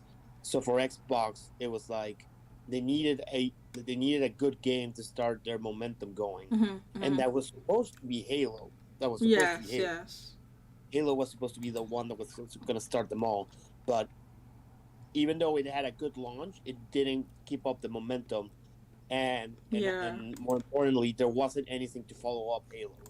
So they're in a That's situation true. where the reason why Redfall is getting so much like attention is because they need something at this point, to start the momentum. Like Phil Spencer talked about, his goal is to have one game a quarter, one profile game a quarter. He doesn't know if it's gonna be like a AAA, but he wants like a good game each quarter because he knows about the Mm. momentum. Yeah. Actually, Like he reiterated that in this interview. and like he knows that there there's this there are the studios are working on games. It's just that we're in a situation where games are taking longer than usual to do. Yes. Yeah. Like I don't know if anybody noticed, but Sony is only releasing one game this year, and that's I did. Spider I Man. did notice. Yeah. They had the. If we're being like really fair, they had Horizon DLC, Horizon Forbidden Yeah, West DLC just released, and then also they had launched the PSVR 2, and that had a first party Horizon VR game. What's it got? Call of the Mountain, I think it's called. yeah. So that I believe the first parties made that game.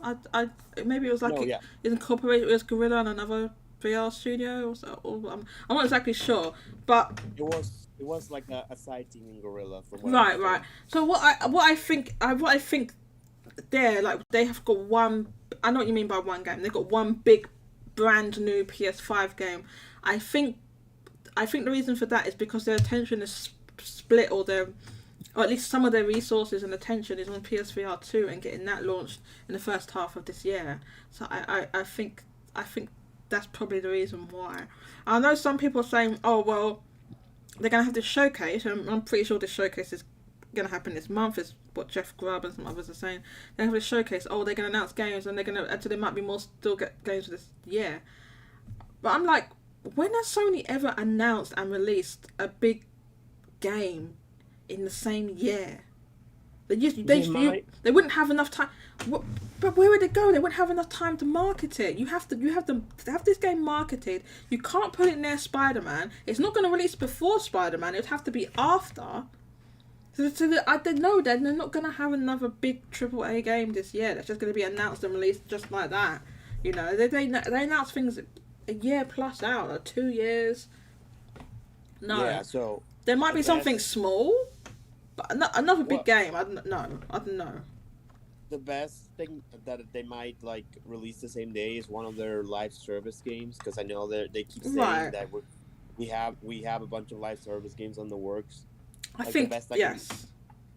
that's like the best thing that can happen. But other than that, Well, yeah, I don't know if you that's the know, best thing that can happen, but in terms of whether they're going to release more games, there could be another live service. Now, we've got we did, as you said, we know they've got quite a number of those in development. So this factions game, this Last of Us factions game, has been MIA for quite a while now. It was announced a while ago, but we've never seen any footage. I think they showed concept art. yeah, we So only got concept art last year. So that other than that that, could be that could be announced, and it's possible that could come out at the end of this. Like I said, it wouldn't be before Spider-Man. Spider-Man's in September. You have to think about timing. well, the rumor is September. They technically haven't even said when it's coming out. I thought they did say.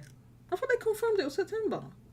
No, it was one of the boys. I think one of the voice actors said it's coming out in September, and then like like journalists decided to say, yeah, I've heard September as well. So But didn't they? I it's thought they it's confirmed. all about confirmed, but Kika, I Sony can hasn't. almost get. I feel like I saw a tweet where they responded to someone else's tweet saying September, saying autumn. No, because they even on their financial, they still say it's coming out this fiscal year. Am I going crazy? I'm sure I saw the Insomniac account tweet that. Yeah. Oh god, I need to look now because I enjoyed it. I saw it. But something to add to Sony. I just want So Insomniac. they so they only have, well, I don't want to say only have, but the big game is Spider-Man and only Spider-Man. Insomniac. But what Sony is doing is they're getting third parties to sort of like make up for the lack of first party games this year. Like Square Enix gave them like Forspoken and Final Fantasy. I know they do like That was Forspoken, not for Final Fantasy. Forspoken, and then I know they do like exclusive DLCs for some of the third party games. So that's something that they're doing to sort of make up for They it. do what? Exclusive DLC? Is that what you said? Well, the one that I'm thinking of is Hogwarts. Like they when they marketed it, they Oh said yeah, there was some extra yeah, little. Nobody cares about. Not really. Nobody really cares about like there's a little extra. Was it a little but it extra helped quest or with something? but it helps with the mood and the messaging. Like it's all about momentum. Like Right. if somebody was going to buy Hogwarts, they wanted to be the PS5 version. So I'm just laughing at this before. Yeah. Go ahead. So they're doing everything to do like keep the momentum, which is something Microsoft hasn't done for 10 years now. 10 years. And yeah, like they haven't. Like, and Phil Spencer is not one to do exclusive like third party deals. That's the thing. I feel like they've made an internal policy that they are not doing. The thing is, they do deals, but it's of like smaller games, like indie games and stuff like that. And smaller games, like they've had some indie games that have released exclusively first on like maybe Xbox and PC, and then they go to other platforms later. Like that happened with Tunic. That game Tunic. Remember that indie game Tunic? Yeah. That's an example. That was first exclusively on Xbox. I think it was in Game Pass as well. Yeah. The last game I think they did was Dead Rising 3. Like, don't quote me on that. And Dead Rising 3? But yeah, they don't do that anymore. So. But listen, Kike, whose fault is that? They have made a decision that they're not doing that anymore. They're like, no, we're not doing that. Now we're doing Game Pass deals. So instead of getting like big, like I said, they do it for smaller games. They did it for Tunic. They did it for some other. There was some indie game that came out recently that I can't remember the name of, that people really like the look of. The name escaped. It was like Benedict something. The name escapes me right now. The case of Ben. I know which one. Yeah. Yeah. So that I think. Please, somebody correct me if I'm wrong. I think that's on Xbox first. And then there was that other one. A game, an indie game looks really, really cool. You know that pixelated one that got delayed? Do you know what I'm talking about? That pixelated kind of game that got delayed? because I of think because I of think because of the I think I know. It's Ukraine. just that there's so many. I don't know which one is which. It got So delayed because of the Ukraine situation, but I've forgotten oh, the you, name. It looks it looks really like visually, it looks visually stunning. I've forgotten the name of it though. Mm.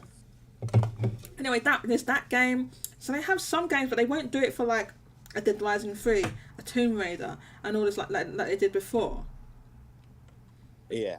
So they said instead of doing that, what we're going to do is we're going to pay to have Wolong in Game Pass day one. You know.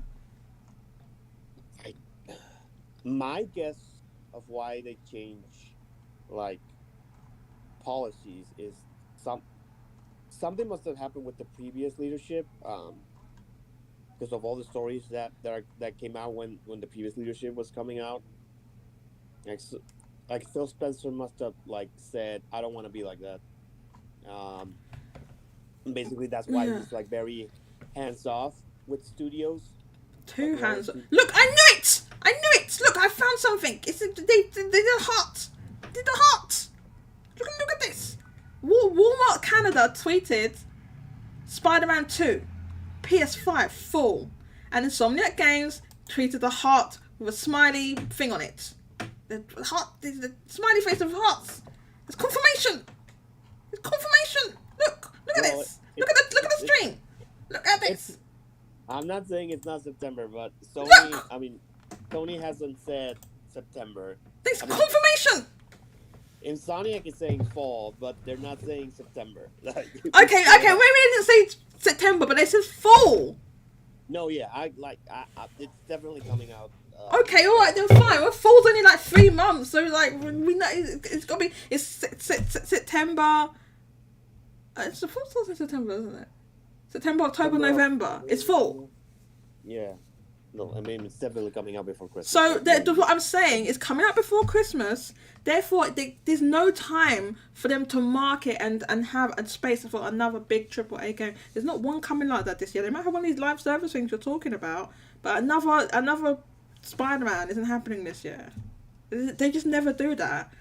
They never do that. No, almost no, hardly, like a really big game that costs $200 million is going to need like 6 months of marketing, and it's not going to be released next to another big game that costs $200 million. So there's not going to. I don't know how I know this is confirmation. Everybody look on the stream. There's a literally. Look, it's a smiling face with 3 hearts on my. You probably can't see it on the stream. When I hover on it, it's a smiling face with 3 hearts. Confirmation. Anyway, continue, Kika. Yeah. So, yeah. Phil Spencer is very hands off with all the studios that Xbox has. Because because of what happened with the previous leadership, like it's been well documented that like the previous regime had like you gotta make this game and you're gonna make it like for this date. Like that's basically what happened with Rare after like they did a Kinect game and that did really well and they basically said You're doing Kinect games now, which is exactly what happened. Yeah, Rare is one of the cases of such a waste of what happened to that studio. Yeah, so basically, I think Phil Spencer wants to be hands off, but at the same time, he's too hands off, in my opinion. He's figuring out that sometimes he has to get involved to like see what's going on. Like, oh, sorry, no, I just want to interrupt. Mousy said that game is called Replace. The game I was talking about is called Replace. Thank you, Mousy. Replace. That's it. That's what I want to say. It looks really cool, doesn't it? And the art style's really good. Anyway, continue, Kiko. Yeah. Oh, Tomb Raider. Yeah, the second Tomb Raider. Microsoft paid for the game. That was the last one. Yeah, I remember now. Tomb Raider was the last game they paid like exclusivity for. But yeah, Phil Spencer like being like, listen, he doesn't want to be like you can't do this type of game, which is like a. Sometimes it's like. The reason why Sony's successful is because they have a certain type of game. Like they get really good scores with that type of game. Mm-hmm. So basically, they said everybody, well, not everybody, but they're saying this is the type of game that we're doing. We're doing like third-person action game. Mm-hmm. Mm-hmm. for most of our single player games. Yeah. And that's like the image that they created, which is So they create. I mean, it wasn't like that originally. I mean, that's what yeah, they've done in the last like 10 to 15 years, right? yeah, Or basically 10 years, when around 10 years, right? yeah, yeah, basically started.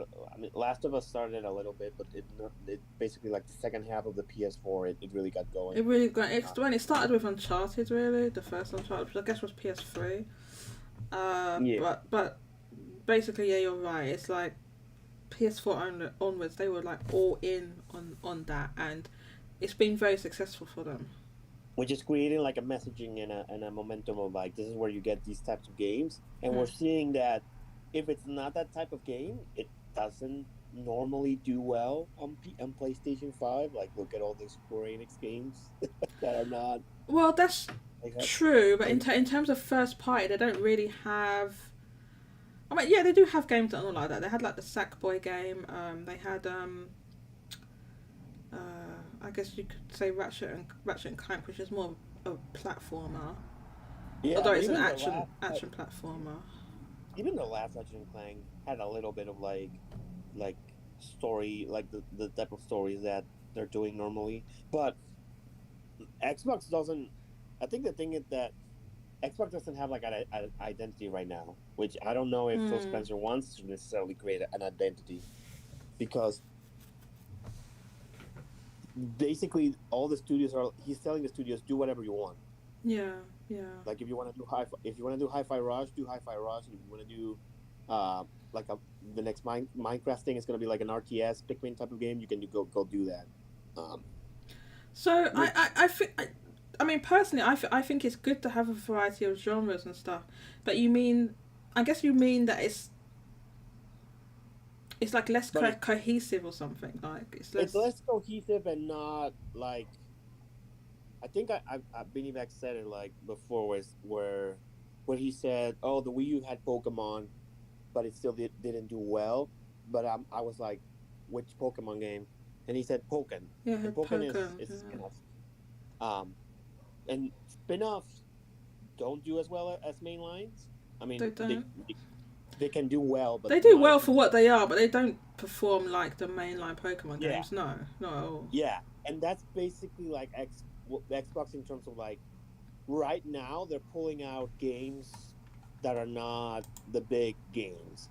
Hmm. Like Redfall was supposed to be that big game, but between Redfall and let's say Halo Infinite, there's been a bunch of small games um, that Microsoft has been releasing. Like even Hi-Fi Rush is Yeah. not like the big AAA game, even though everybody loves it, but it's like a Hmm. combination of Hmm. like they don't have an identity and they don't have a big game, which is why everybody's saying it's if Starfield bombs, then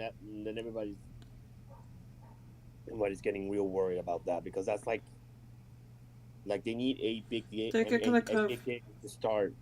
they're kind of And I relying on know, that now because I feel like with Halo Infinite, um, people liked it at first when it first launched, but then obviously they made it into like kind of a live service game, and a lot of the stuff they were supposed to deliver they didn't.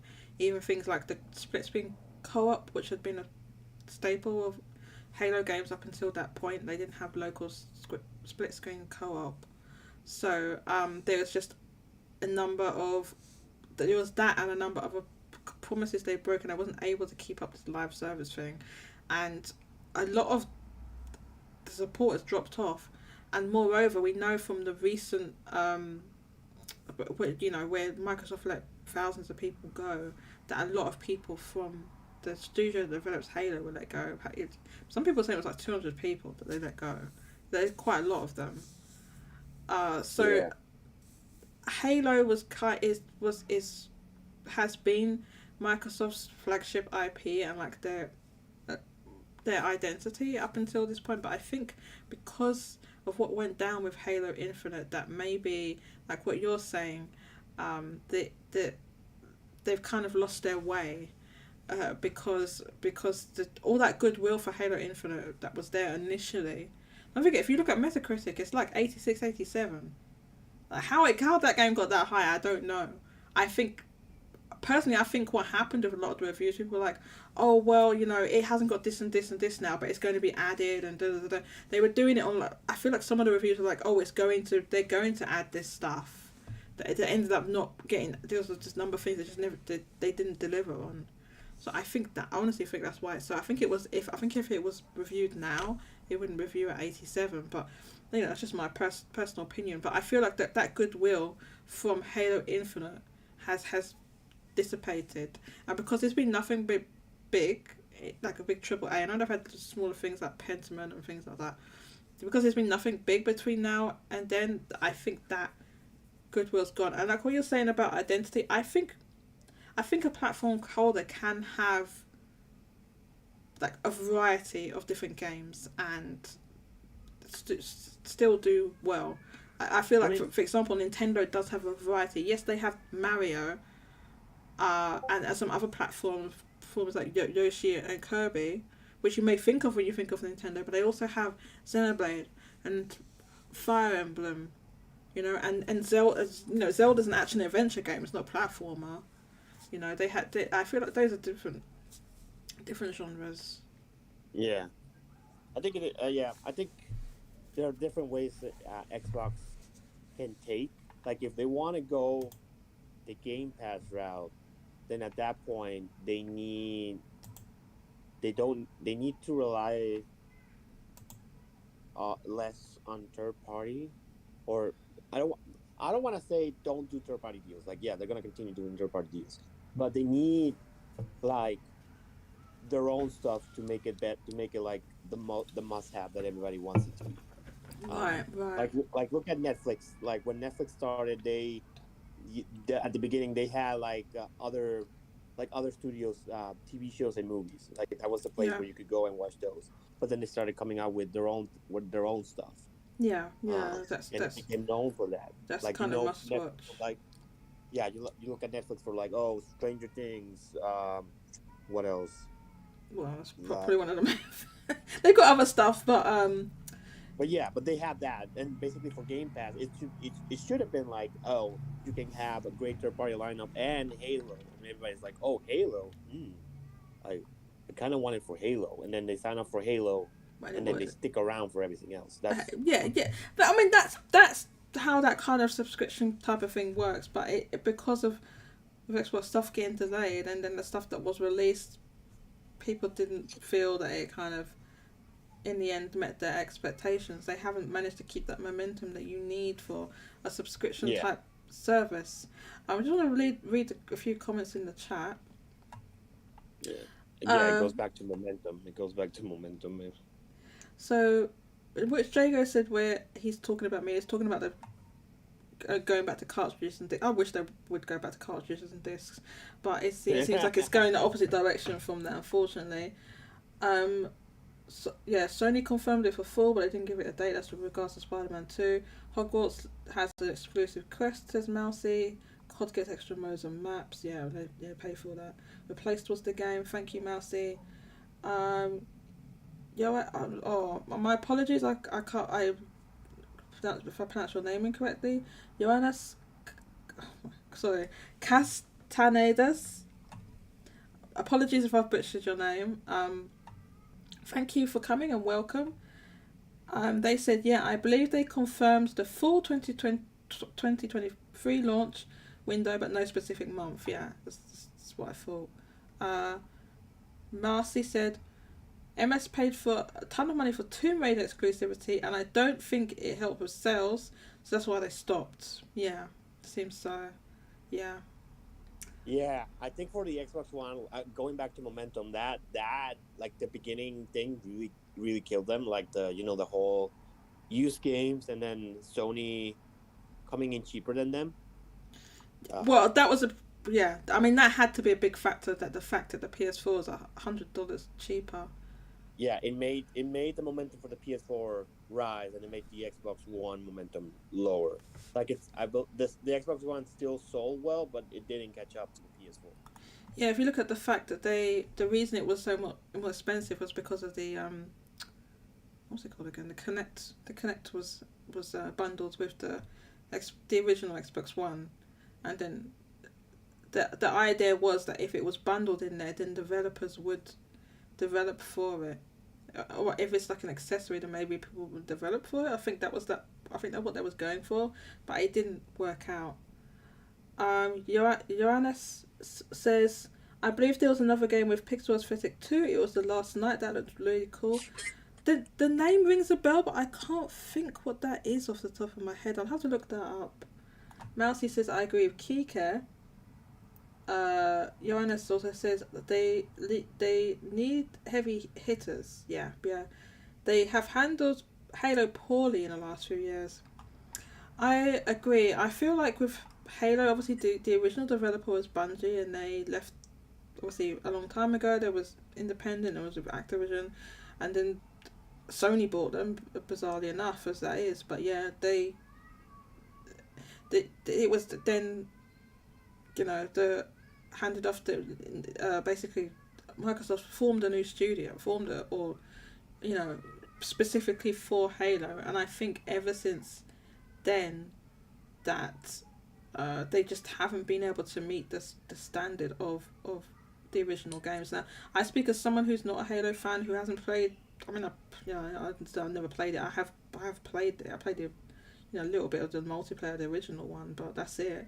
That's my own experience with Halo. But I'm speaking as someone who's not, I'm not speaking from a fan's perspective. I'm speaking from an outside perspective of what I think has happened with the way that the entirety of the franchise has been handled. Even if you look at something recently, there was a Halo TV show on it was on Paramount Plus, right? And that TV show, although they they renewed it they said it was like one of the highest or the highest debut show for Paramount Plus, which is pretty young service anyway, so maybe that's not a high bar, but regardless, they renewed it for a second season, and I think actual fans of Halo did not like that show because it was not faithful in any way at all to the original games, the spirit of the games. It was completely different. And so, are you a Halo fan? What did you see the show? What did you think of it, Kike? I'm not the biggest fan. I am a fan. I played a couple of them. I did watch the show, and yeah. I mean, there are moments where they do that's the game, or this is a reference to the game, but the spirit of the game is not in that show at all. It really isn't. And I might maybe I don't know if I got this wrong, but I'm sure the producers of that show said they didn't play any of the games or something like that.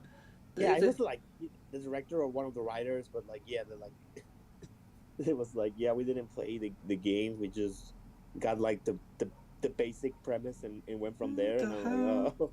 And people just weren't happy the fact that I've had spoiler alert, obviously Master Chief, he takes his helmet off, he's butt naked in it, he's banging someone, and Not just that Cortana watches what? Can we see her expression? And I'm like, what am I watching? The hell? And it's just people it's against the law of the show, what it's supposed to be. The whole thing, I didn't even know about this premise until recently, but the whole thing is that they're child soldiers that are kidnapped or something, and then they're pumped full of steroids or something like that to make them into super soldiers. Oh, the Spartans? The Spartans, yeah. Which is the backstory. Their backstory is messed up. It's messed up. I didn't know the story, and I was like, wait, hang on, that's messed up. No, they make I think in the fourth game they make a point of telling Master Chief hey, you were kidnapped as a kid. I know you're all all the Master Chief is basically the best soldier, and he's very loyal and all that, but everybody at some point tells him hey man, you had a rough childhood. Well, that's what I mean. If you think about that, to somebody that hasn't known anything else, they didn't have a normal childhood upbringing or social interactions or anything like that, and you're just being basically brainwashed from a child that you are this soldier, this is what you do. Da, da, da, da. I know this is a fantasy, it's not real and everything, but it's, I don't know. The premise is kind of strange to me, anyway. But it's Master Chief is Not the only head. that, Is the hair like he's on the good side, right? But the people who are the quote unquote good ones, that's what they did with that children. They kidnapped them and did that nonsense. So they kidnapped them. They made them soldiers, but they also made clones. But they made the clones Spoiler of alert, the by the kids. way, if everyone like Halo 2 or whatever. I don't know what you're spoiling this from. No, it's the backstory. It's basically the backstory. Like they tell clones you them? like at some point, like they make clones of all the kids that they kidnapped, so like the parents don't know, but then they program the clones to What? die, like after a year. Dude, that's messed up! That's So messed that up! nobody know- So they so that kidnapped nobody them, they knows. made a clone, they put the clone with the parents, and it begs the question, why not just make a clone in the first place that doesn't die and then use that clone? Instead of kidnapping the children. I mean, we could go into like the whole like lore of that. That makes but no they have a sense. reason of like they perfected super soldiers but not cloning, so that's But they have the technology to literally clone someone. So why not just they can, clone but and yeah, then... but it's not gonna last, which is what they want. Like they don't Oh they don't my want the clone to god. last. So basically, Master Chief is on the good side, right? These are the good people that did that. If I'm getting this premise right, that's the good side, and then there's these aliens that are the bad side. Yeah. Okay. Well, anyway, which about Halo lore and what? To me, the premise is kind of, I don't know. It's kind of messed up. The TV show. The TV show is like, you know how we had like TV shows and movies that the moment they come out they raise like the sales of all Yes. of the thing, like That happened to Last of Us. I know you like to talk about Sonic. The Sonic yeah, movies Sonic. did, right? Yeah, but I mean, but that's just not just Sonic. Like Last of Us, when it came out, it made the sales of the games go up. It did, and that's why they bought. So people complained about them doing The Last of Us Part 1, Oh, and that's why yeah. they did it. Yeah. Oh, and the best example, freaking Cyberpunk. Cyberpunk, and when it comes to Cyberpunk, that it's not even. My understanding is like it's not directly connected. It's in the same universe or whatever. It's like a prequel or something to the game. It's not like those characters are in the game that you played. So it's different, but they got like a really well known or kind of famous anime studio to make this anime for them, right? Yeah, that anime is so good that I need to watch it. It saved Cyberpunk. Like it literally did save Cyberpunk. Like you could see the sales from before and after. That's wild. You have that as an example. Another example you could say is The Witcher. Mm-hmm. Although I know The Witcher is based on books and the show is based on the books, but it raised the sales of the game, The Witcher 3. So yeah. Marcy says that Benji goes live in 1 hour. Okay, I'll bear that in mind. Yeah. Did he say that? So yeah. So what I wanted to say is that didn't happen with Halo. Like it couldn't help. If the Halo show was good, I'm sure it would have had an effect on the sales and the perception of the sales and Halo. the play, because the player numbers continued to drop. You can see the player numbers for Steam. Obviously, we don't know Xbox, but the Steam numbers continued to drop. So the old Halo games are doing better than Infinite. Like that's not good. That's how. Because the one they want to do well is the one where they put all the battle passes and microtrans. I think they put some stuff like that in the old ones, right? Didn't they put battle passes? Or did they put something in there? They put like challenges to get some cosmetics, but you don't like you don't buy a battle pass and you don't buy. Oh, okay. So it hasn't got MTX in the Master Chief collection. No, it's purely on Infinite where all that is. Okay, so that's where they wanted people to go, so that people spend money on the microtransactions and so on. So that's not. I'm sure that's probably not what they envisioned when they made that game. Everything they do to gain momentum, it hasn't worked out. I think the issue was with the Halo TV show was some of the stuff we discussed with like the producers of it didn't play the games, and it wasn't like more faithful. Like if we look at the other ones we talked about, I know Sonic was a bit different because it's like Sonic's in like a real world situation, but I think like with the changes that they made to the original character, don't forget the character model wasn't going to look, it didn't look like Sonic, it looked bad. People didn't like it. So the one they changed it to, and they spent time and they actually changed it, it doesn't look exactly like, you know, traditional Sonic, but it looks a lot closer. And he's got like 2 eyes, the one fat eye, but it looks a lot closer to original Sonic, and that's why people liked the movies, even though it wasn't like they weren't trying to make something completely faithful, because it was like Sonic in like a, you know, quote unquote real world, or, you know, I'm sure there's reasons. I haven't seen the movies, but I know there's like reasons or why he's gone through these chaos rings or whatever it is.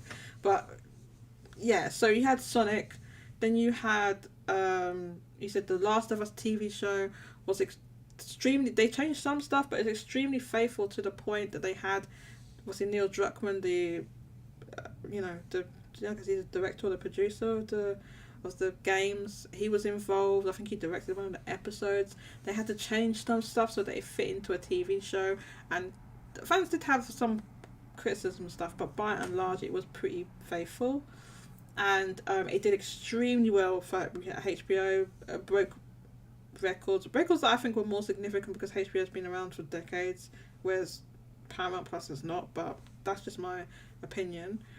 And then we saw recently the Mario movie, where the Mario movie is, I haven't actually seen it yet. It's just, I meant to go and see it, but I saw like I ended up going. I saw the D&D movie instead. I saw that. It was pretty good actually. I haven't seen the Mario. I haven't seen the Mario movie yet, but basically they had obviously Shigeru Miyamoto was personally involved. Basically, Nintendo was completely not like what they that album Mario movie from the 80s, which I saw that one where it just like it, you know, that one was just off the rails. This one, they was completely involved. Nintendo was involved with it, and basically it. From my understanding from just seeing the ads and everything, it sticks to the backstory of Mario, because I always remember this. Maybe people now didn't remember. I always remember from a kid. Yeah, Mario he's a plumber, and he goes into this warp. I remember watching the show. It was like a whole cartoon. So you see him. He goes through the pipes and everything, and that's basically what they did in the movie.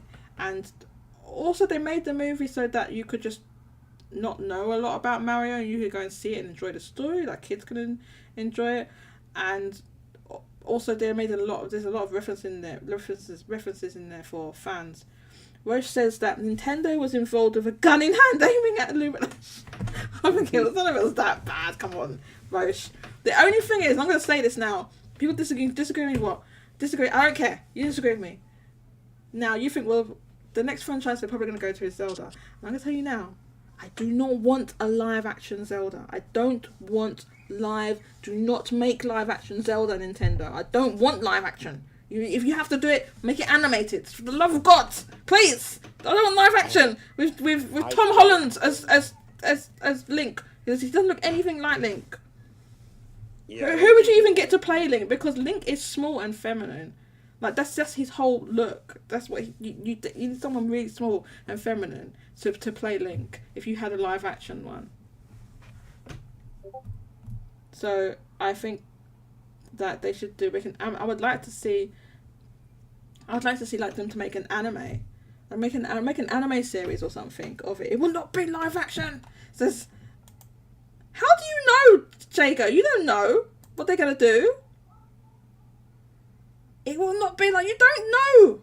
Oh, you grew up watching the Green Bowser. Yeah, he wasn't even called Bowser back then. He was called King Koopa. They changed the name for whatever reason. It's King Koopa and Princess Toadstool. Why'd they change it? The only thing is, right, I don't want Illumination to make a Zelda game, because I feel like their tone and everything is not the animation style. I don't think that suits a Zelda. I think it needs to be like more like serious, like not the kind of like, you know, the kind of slapstick humor and all of that. I don't think it fits with Zelda. I would love them to see them anime studios to do it, but whether they're gonna do that, I am Nintendo. Jago, you're not. I don't want a live action, because this is the thing. I was like, people are like, oh well, Link's got to talk and da da da da, and it's like, I could just about tolerate them making Link talk, because they would have to make him talk. He's the main character in yeah, exactly. It was a green. I'm gonna put that on the screen. That's what he looked like. I remember it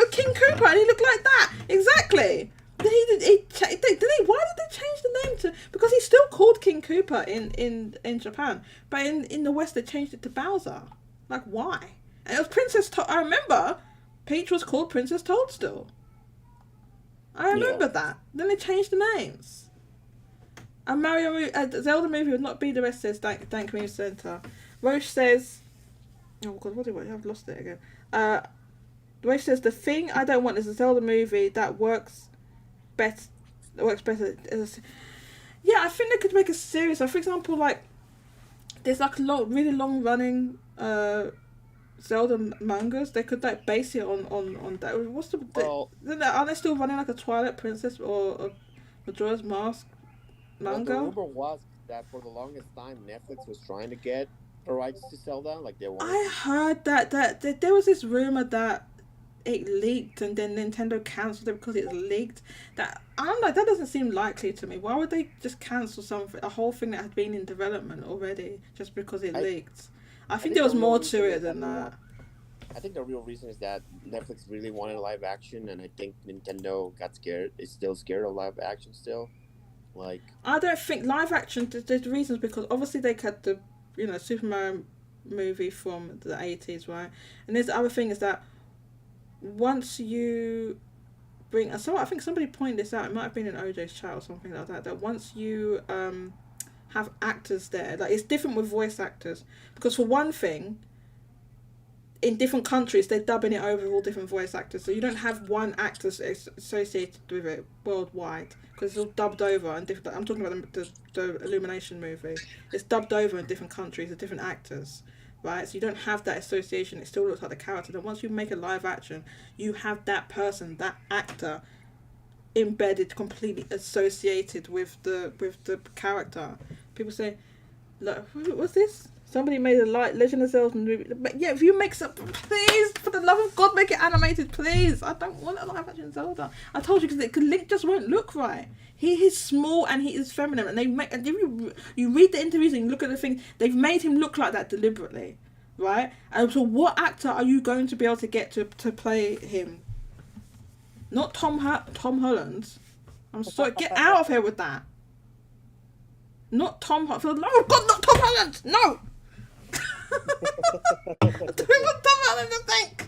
You stop it right now. No, it would not be hilarious. You'd have to get some actor that you wouldn't get anyone that looks like Link. Look, whoever they get, they have to do the grunts like perfectly. That's like the only requirement for me. Like, they have to do the grunts. Yeah. That was the ghost. Then why bother? You know what's so funny? Apparently the voice actor they got to do Link in Breath of the Wild, he's not like a well-known voice actor or anything. So it's kind of strange that they chose that person. He's not well known or anything like that. I know, it's just like, it's literally like grunts and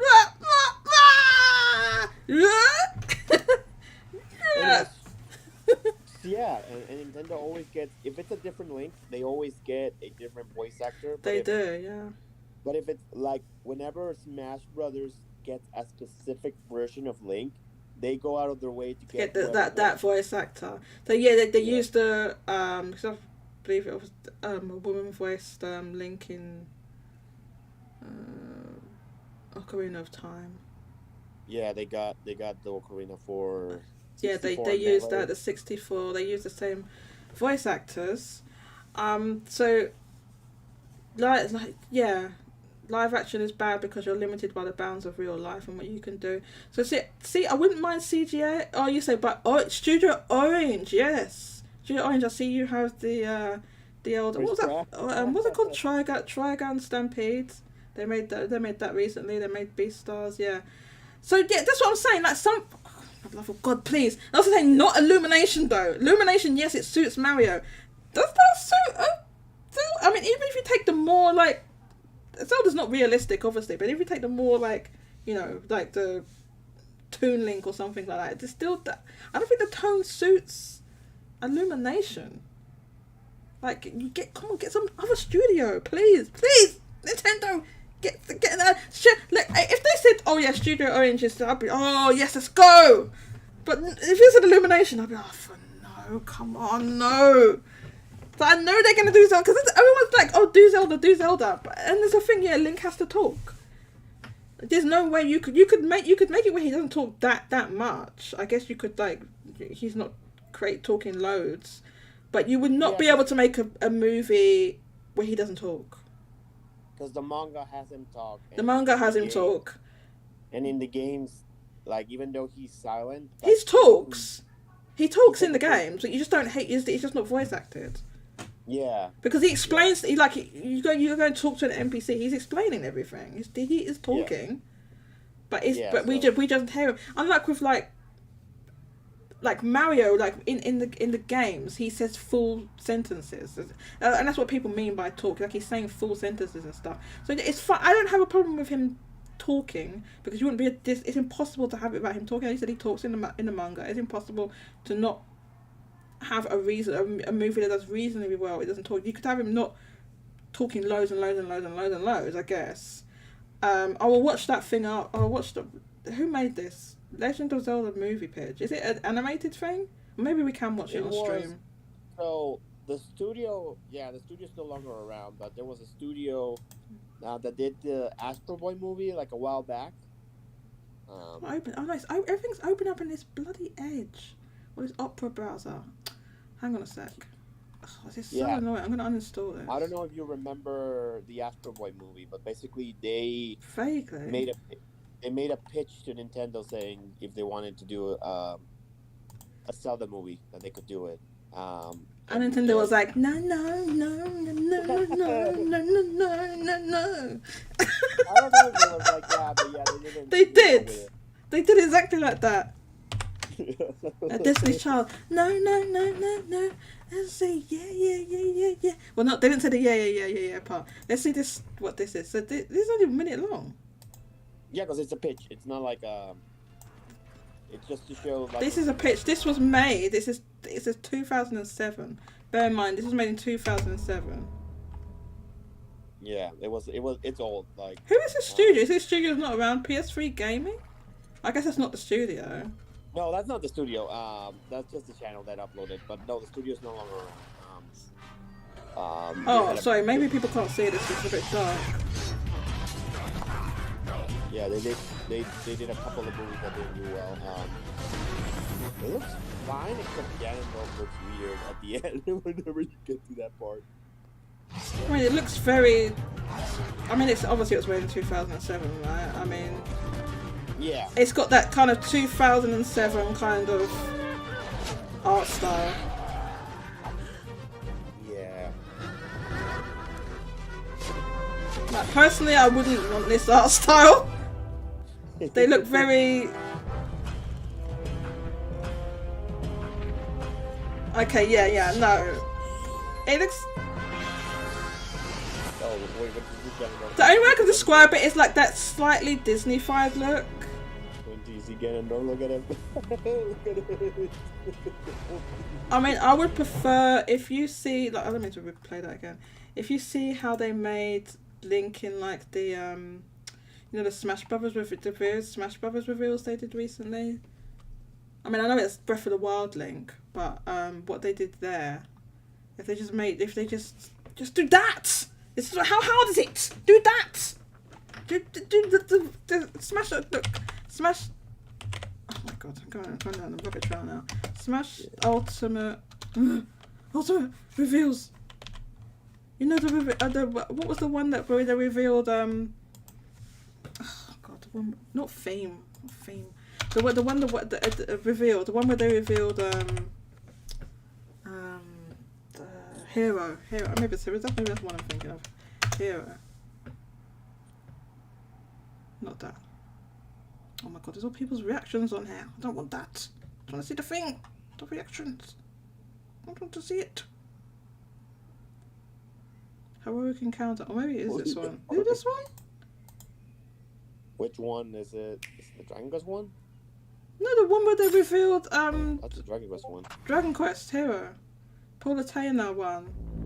I don't think I've even seen that one. The Palutena one? I don't think I've seen it.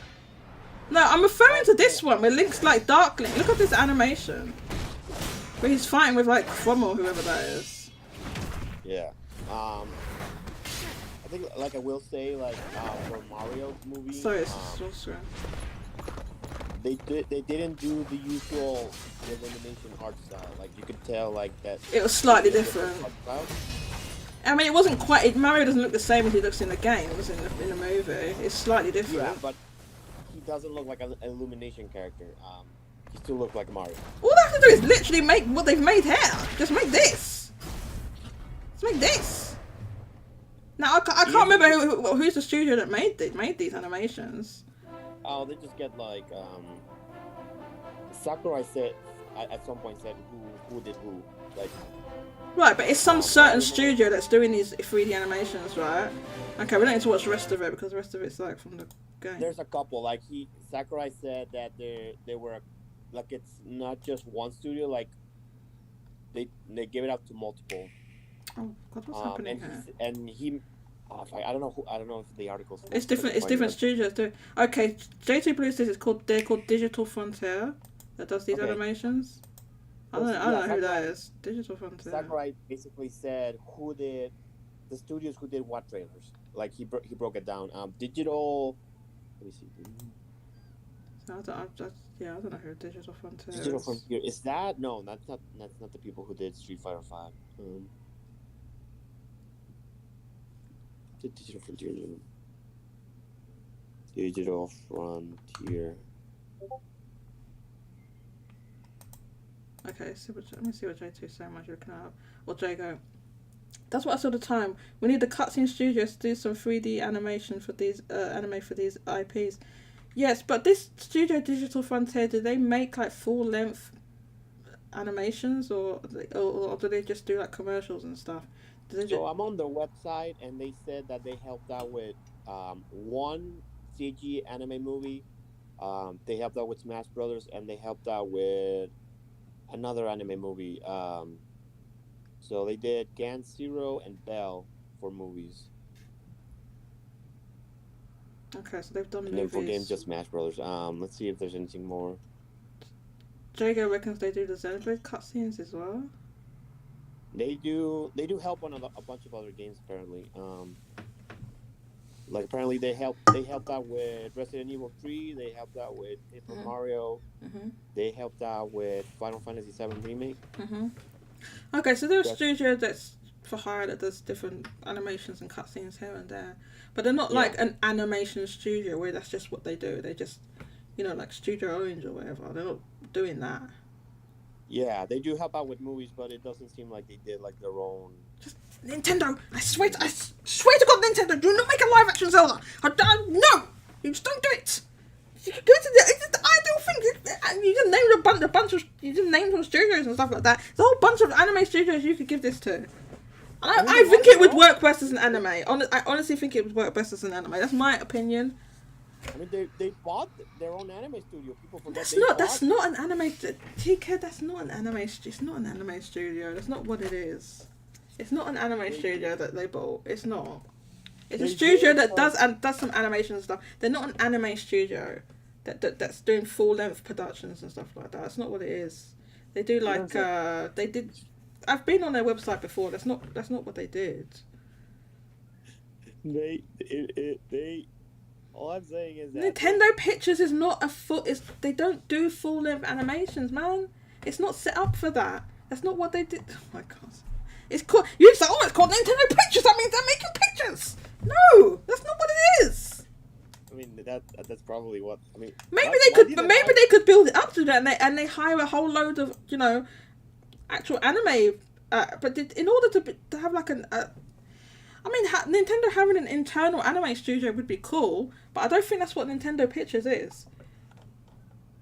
I mean, why would they buy them if not for that? Oh my God, Kike, we are going to get into a physical fight in a second. they bought them for a reason. Like, yes, the reason is not to make full-length animes. That's not what it is. That's not what I don't think they're gonna start with. Oh my God! Look, let's Google this right now. We're doing it live. We're doing it live. You sharp words, but Kike gets it. Kike does not get it. In fact, Kike doesn't know what the hell he's talking about. Let's do this. Listen, it's just weird being an idol anime. Oh my god, they're not. It's not an anime studio. That's not what it is. Dude, did you not see what they did before they did stuff where they helped out with like goddamn theme rights and stuff like that? They did all the CGI for these theme rights, like the Capcom theme rights and stuff like that. Oh wait, I want the website. Yes, it is what they did. Or maybe I've got it confused. Anyway, so it used to be Dynamo Pictures. They acquired them and changed its name to Nintendo Pictures, right? So it was already called Dynamo Pictures, right? Yeah. You see what the works they did? They worked on CG production for Ghost in the Shell, one of these Ghost in the Shell, SAC. Okay, they helped with Kingsglaive Final Fantasy 15. Yeah. Right, so it's CG production. They wasn't like the main studio. So it doesn't mean they probably wasn't the main studio for it. Who's the main studio? No, I think that I think that's internal Square Enix because they. Okay, so the production companies Visual Works, Digic Pictures, and Image Engines. They're not even named on here. Distributed by Aniplex. It was not like They didn't like an anime studio that did that. They helped with Garo Divine Flame, Suki Pro the animation, Yuri on Ice. The company has also worked on a motion capture for Persona 5, Monster Hunter Stories, and Nier Replicant. Right, so that's what they did, like the motion capture and stuff, right? It was also involved with anime titles such as Earwig and the Witch. What was this one? Macross Delta Absolute Live. I don't know if that is. And the they did the Pikmin shorts. So the animation. They did the Pikmin shorts, and they did CG in games such as Metroid Other M. I'm not saying they did that, but what I'm saying is like they're not like a studio that can make a full length production by themselves. They don't even have enough employees for that. Look, 105 in 2022. If they did the Pikmin shorts, then that makes more sense of why specifically this studio that they acquired. Yes, it makes sense. But what I'm saying is that you're saying, not you're saying, but like you're saying that one day they could make a full-length animated movie or anime series. They've never done that before in the past. They've literally never done that. How many? Okay, so how many employees does the average anime studio have? That's hard to say because most of them are freelance. That's really how many people are involved in like the average anime that's like 20 episodes or something? How many people are involved in making that? It's probably more than 105. Let me see. Let me see if I can find it. But that's what I'm saying. Nobody listens to me, do they? Nobody listens to me. It's not. I wish if Nintendo had their own internal anime studio, how cool would that be? I just don't think that's what they. Oh god, they completely changed this website. When I looked at this when they first announced it, it wasn't like it was still the old website. Dynamo Pictures. No, they're fully Nintendo now. Good lord. Messages in Japanese! It's in Japanese! They're recruiting, recruit them. Okay, let's look at the recruiting part. Let's look at that. Kiaria. I can't read the rest. How do I translate this? English. Recruitment. Cloverworks. What did Cloverworks do again? Cloverworks or which studio? I've heard of these, but I can't. Mappa Studio. This is what I'm saying. Mappa has 360 goddamn employees. This is what I'm talking about. Mappa has 360 employees. Do you think Mappa makes a whole bunch of things? I just started watching what's it called? God of High School. They made that. Yeah. Which is kind of a strange anime. I've got Benji's starting in like 30 minutes. They're doing the Attack on Titan. They did Chainsaw Man. 360. This is what I'm talking about. Do you think little rinky-dink Dynamo Studios, now Nintendo Pictures, can be making a full length Attack on Titan or something? Of course they bloody can't. I mean, they're recruiting right now, so they can. Let's look at the. Oh no, hang on. Let's look at that. Let's look. I'm going to prove Kike wrong. It's my main objective in life. No, I'm joking. Freelance businesses consignment contract application guidelines. So they're looking for. These are all freelancers they're looking for. It's interesting. line producer, production manager, a planner, storyboard creator, editor, concept art maker slash production art maker, concept modeler, CG supervisor, 3D CG designer, character model, 3D CG designer, set and props, 3D CG designer, look dev. So the next page.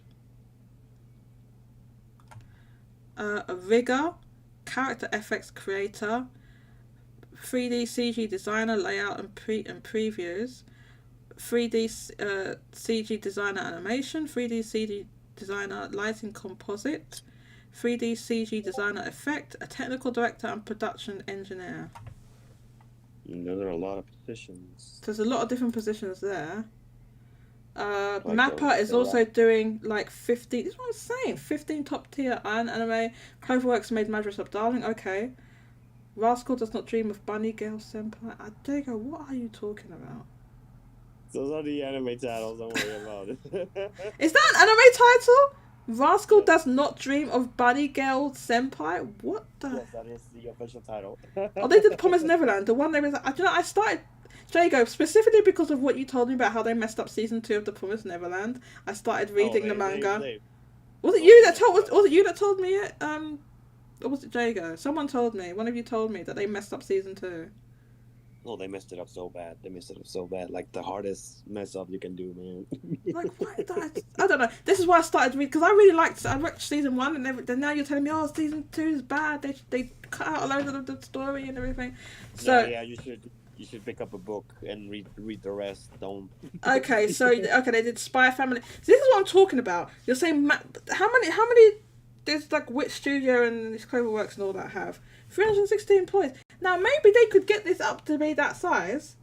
That would be really cool, right? If they have, but I think they're going to be doing like motion capture. They're going to be doing like more like cut scenes. Sorry.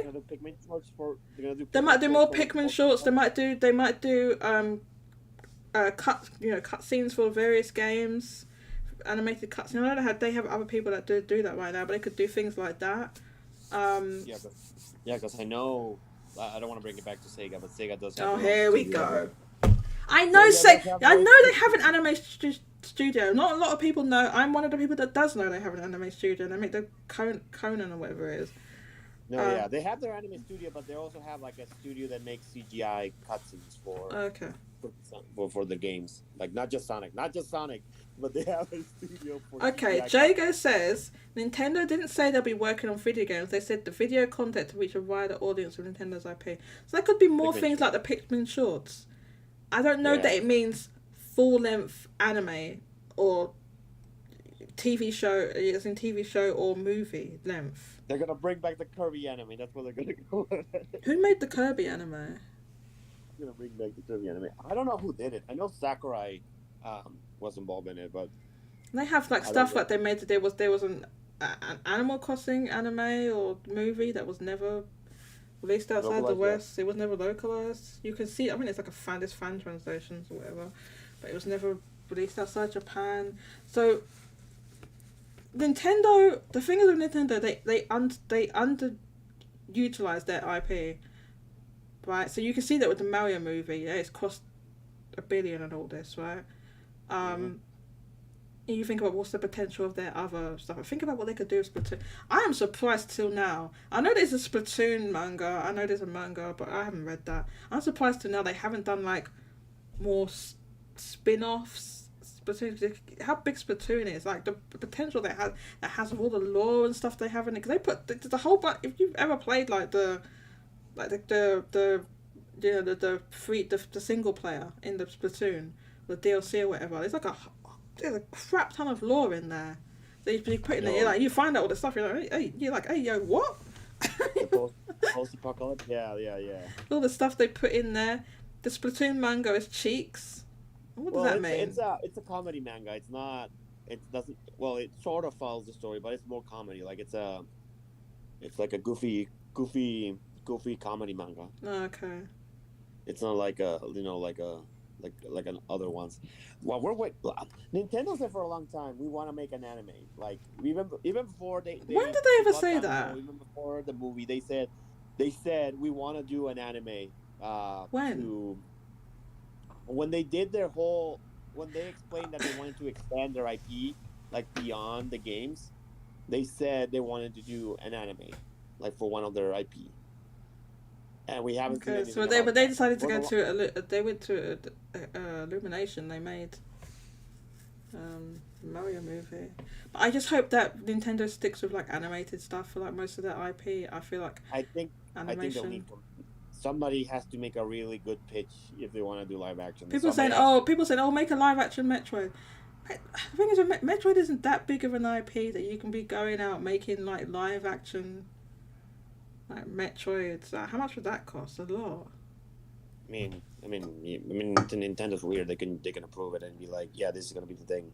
But maybe that's the thing. Maybe they want to be like, we want Metroid to be bigger. What can we do to make Metroid bigger? Let's do some other stuff. See if they can make it bigger. Maybe. Jago says that the Splatoon manga is booty ass juice. Okay, so you don't like it. So it's like more comedy type thing. It's not really like like if they made something that was more like they followed the law of the that's in the game. Every once in a while they'll put in the lore, but it's basically just. So you've read it? You've been reading it?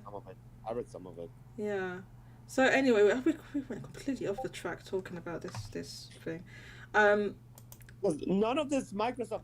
There's nothing to do with Microsoft. Because we started talking about the Halo TV show and about how it's like doesn't follow the source material. Because none of the IP Microsoft have are like, oh, we want this to be a movie or we want this to be a TV show. I mean, there can be some of the old rare ones. Like I know they had a Viva Pinata show, but other than that, they can't make that now. I mean, think about like. Didn't they do it? Wasn't it like some Minecraft something they did with Minecraft? I know they had the Telltale thing. Didn't they do some movie or something in Minecraft? No, they're going to do a movie. They are in the process of making a movie with. Oh, I heard it's live action. I was like, oh, okay. Even though I'm not interested in Minecraft, then this is live action. I was like, what the F? Yeah, Jason Aquaman is playing Steve. What? I want to swear so badly. Are you actually making a live action Minecraft movie with Jason Momoa? Yeah. What? This is the thing with Microsoft. Like, why would you think that you'd make a live action Minecraft with Jason Momoa?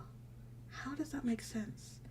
Like this is that. So this is. I feel like this is another Halo TV show in the making. It's gonna be that way. It's just like veers off like the source material. Literally, you have the formula for Minecraft. It has a certain. I don't know the Minecraft art style. I've been very vocal about the fact that I don't play Minecraft. I can't stand the goddamn art style. It looks like the Windows 96 or Windows 90. What was it? Windows 96 and Windows 95 screensaver. The one in the maze looks exactly like that. So I don't like it. You can't convince me. I'm never playing it. My friends keep trying to tell me to play. No, I will not. No, they keep trying to get me to play it. They keep tricking me. They're like, oh, let's do this little bit. No, I'm not falling for your game, your mind games, trying to get me to play Minecraft. I'm not playing it. I've never liked the art style. That's me personally. But anyway, that's my personal taste aside. Like, you literally have the formula there, the art style of Minecraft. You just make a movie that looks like that. Like, what? It just doesn't look like that. You don't make a real thing with real people. You make it look like that. All the people that play Minecraft, they like that. I mean, I don't like the art style. They like the art style. You just make it look like that. And I'm sure they'll probably put the blocks in it somehow, and it'll look like that. What's that movie? That Pixels movie or whatever that came out. Oh, no. It'll look like that. It'll look like that. I've never seen that movie because I've heard it's bad. Oh my god. J2 Blue says, I need a source for that keycare. Sounds like Trust Me Bro with a skull. What did you say? Which one? To make J2 say that. Look in the Discord. In the Discord live chat. What made J2 say that?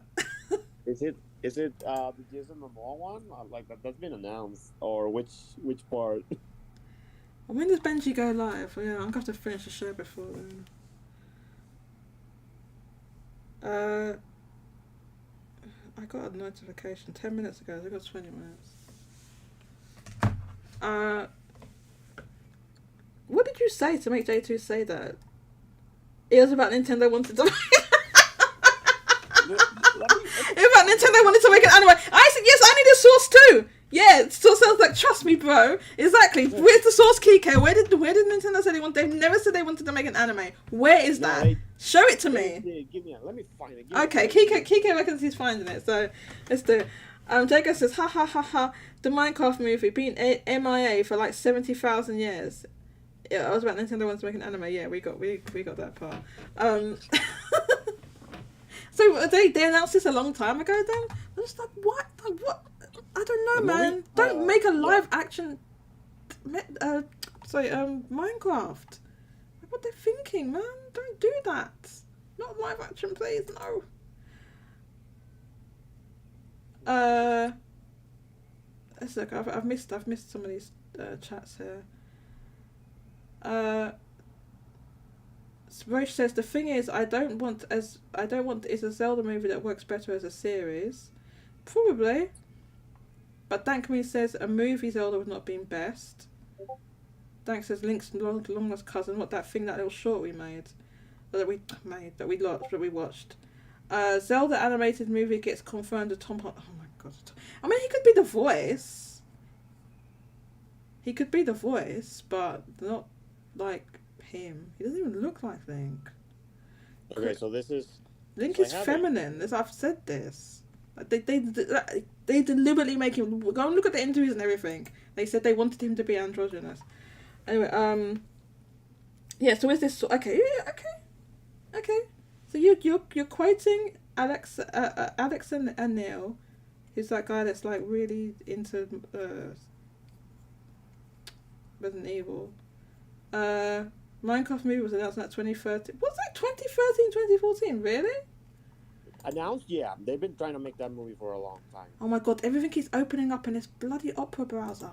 For the love of God. How's it made that with my default browser? I didn't do that. Hang on, let me copy this link. So annoying. I have to get into the settings and change that. Okay.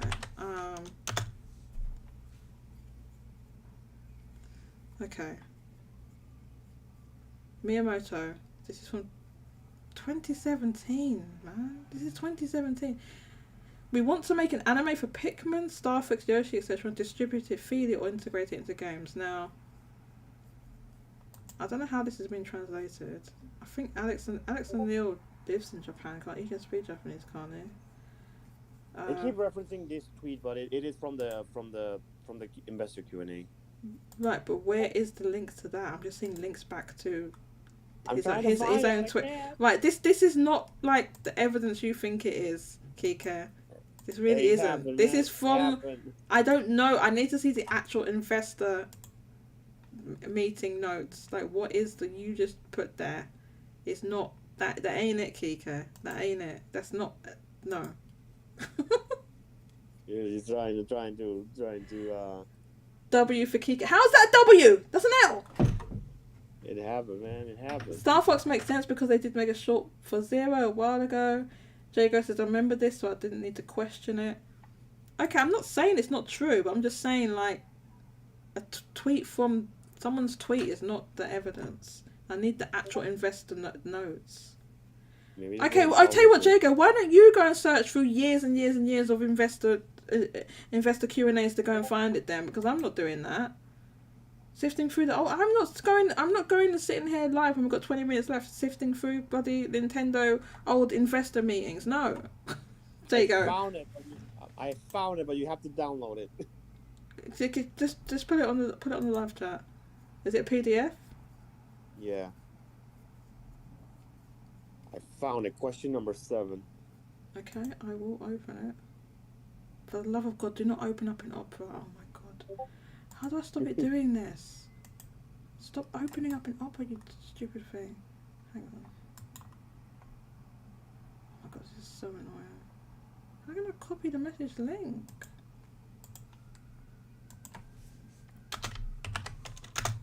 Oh no, it's not. Does it work? No, it's just opening up Discord. Sorry, hang on. Oh God. How do I get it to open?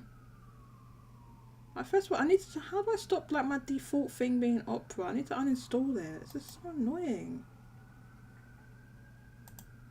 Hang on, let me. I need to uninstall live on the bloody thing. I need to uninstall Opera because it's messing everything up. But where's? Do I need to uninstall? It's getting on my nerves. Uninstall Opera because it doesn't even work for what I wanted it to do anyway. Where is it? Wait, I need to uninstall.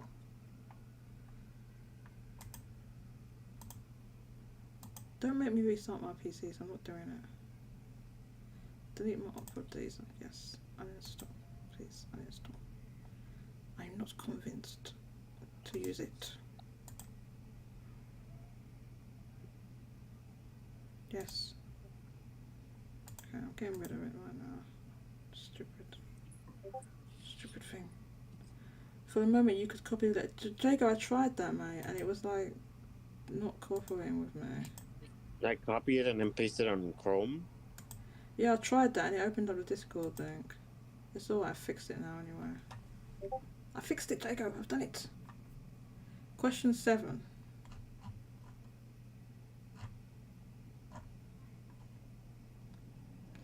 I'd like to hear your thoughts. Let's just make this a bit bigger. I'd like to hear your thoughts on taking advantage of content you have created in the past, especially any non-game content. Kirby, for example, is extremely popular, and I think that paid releases of the animated series on existing video content on Nintendo Switch or smartphone devices would be a worthwhile investment. Could you explain some of your strategies related to video content? Kimishima. Okay, this isn't even the. This is the old president, right? The interim one. Yeah.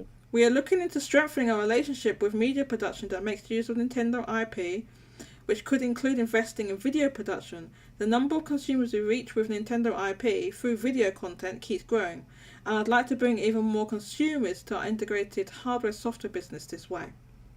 That's basically what they're doing, right? Miyamoto. When we brought that series to Europe, I didn't even know they had this in Europe. I never saw it when I was a kid. We love Kimishima. Why do we love Kimishima? What is he? That's not the president. That's not the current president. It's the old one. When we brought that series to Europe, it had a very positive impact on sales of Kirby titles in certain parts of Europe. I'm aware that our video properties could allow us to expand into quite a few countries where we are not already selling our dedicated video game systems. Even in just the past few years, we've produced short animations like Pikmin short movies, and the ones for Star Fox Zero for Wii U, and Poochie and Yoshi's Woolly World for Nintendo 3DS, which were mainly used to promote the games or appear within them. I'd be more interested in actively pursuing the development of those kind of videos going forward. So you could say that's kind of what, I mean, this is, you know, they go on to talk about the Nintendo, the Super Nintendo world, which was in development at the time. And it's part of the whole thing. I mean, they had this plan starting with this. I mean, it started from when Iwata was, you know, still alive. It was, you know, part of his vision that they wanted to expand. So that's basically what they've done, like the Mario movie and the park and everything. That's why I went to the park last month. It was pretty cool. Oh really? Yeah. Yeah. So they're just talking about the park and they're putting other locations. Are you going to sell Game Boy titles through retail? They're like, no. For just no reason, just for reasons. Just no. We're not doing it. I'm not even reading the answer. I already know that well, they didn't do it, did they? So, what's the point? Nintendo's like, no. Just like anything you want, we're not doing it. You know, we know you want that. So are you going to do it? No. But you make a load of money. No. It's Nintendo. Yeah, they are companies like, you're making all the money. Yeah, but we don't want to. Okay, so Jago says we love Kimishima because Xenoblade 2 released under him. Okay, but when did it start development? It must have started before he was the president. we love it because Kim. Jago, how does that even make sense? I don't understand. Jago, please explain. Please explain to me. Right, we're gonna have to end the show soon. Unfortunately, we did not have Finny Mac was gonna join. Finny Mac says I missed the conversation. You did, Finny Mac. You did. You missed it. You missed it. But no problem. I'm not sure what we're going to do next week because we had this conversation. I said nobody's gonna. If I do a show next week, nobody's gonna turn up. It depends if what You see, now you're saying it depends. What's this depends? No, you see, you're not saying, oh yeah, Jodie, I'll tune in. No, you're just saying depends. So this is why I'm not doing it. I never do a show. I might do it. Maybe I'll do I might do a Discord show. The release date of their new NFT game, and you're gonna have to talk about it because you want to talk about everything Square Enix. So Square. Oh my god, are they making a new NFT game? It's sooner. Next week, right? So next week, actually. Oh no, I have to have a show next week. Bugger. I just remembered. I think I have to because I think like, was it next week or the week after when the Nintendo financials are out? Not next. Oh. It's the week after, right? No, I think it's next week. Yeah. Is it next week? That means I have to have a show. I think it is. Because it's early May. Come on, man. Some of you have got to turn up. Don't be like this, man. Don't do me like that. Come on. If I do a show, you've got to turn up. Gonna do 9. Don't make me do a show and not turn up. I know it's Tears of the Kingdom week, Plato. I'm gonna end up doing a show. Barely anyone turns up now as it is as a regular when there's not Tears of the Kingdom. May 9th. Yeah, they do it. What day of the week is that? Oh, hang next on. week. It's on a Tuesday. Oh my god, that means I have to have a show. They're gonna. Oh, you lot better turn up, man. Don't do me like that. It's on May 9th. Yes, Tuesday. The Nintendo financials are on a Tuesday, man. And this is the important one because they're gonna talk about their next year, and this is how we're gonna find out if they're planning anything. Man. If they're planning anything. I don't mind being a show. I don't mind doing a show, but like loads of you are just not gonna turn up, man. I mean, I'm gonna be at work, so. Are you not supposed to be at work now? But well, today, due to circumstances. The answer is yes, but I'm skiving off. That's. I'm skiving off. I am multitasking. Oh, okay. Do you work for yourself or do you have a boss? Since I am working from home, I can read the chat. Jago, I can't read 20 million chats at the same time. What's Jago saying? Jago's like, read the chat. I can't. Look, I'm reading the chat. Like 9th. Yes, it's on the 9th. I'm gonna be there. I'll be off work. Jodie, read the chat. I'm reading the blasted chat. I will show while playing Tears of the Kingdom. How many of you are taking time off to play Tears of the Kingdom? Are you all at home? I already took up my time to see Nintendo World, so I can't take any. Oh, so you can't take any more time. Yeah. I don't. Oh my god. I have to. No. I just realized I have to have a show. I can't not. Also, Nintendo announced there's a live stream the day before if anybody wants to see it. What live stream? Huh? They announced they're doing a treehouse the day before. The day before what? For Zelda, like the day before Zelda, they're doing. Well, they just announced it just now. Yeah. Oh really? Yeah. So this is what it's like. This is what it's like when I'm not on. I'm gonna go directly to the thing. This is what it's like when you're not on Twitter. I miss all the blasted news. I can't be on Twitter. No, I don't want to tweet. I want to search. I can't be on Twitter. I'll link the tweet. I bet I can probably find it faster than what you doing it.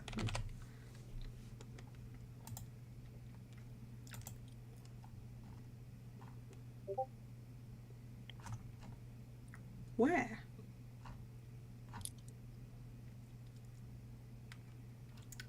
It's not on Nintendo UK. I put the Nintendo of America. I guess I got Nintendo of America. Okay, thank you. I literally just announced this. Yeah, at least hang on, 4? The live stream. Where's the top part of this? Oh, the word.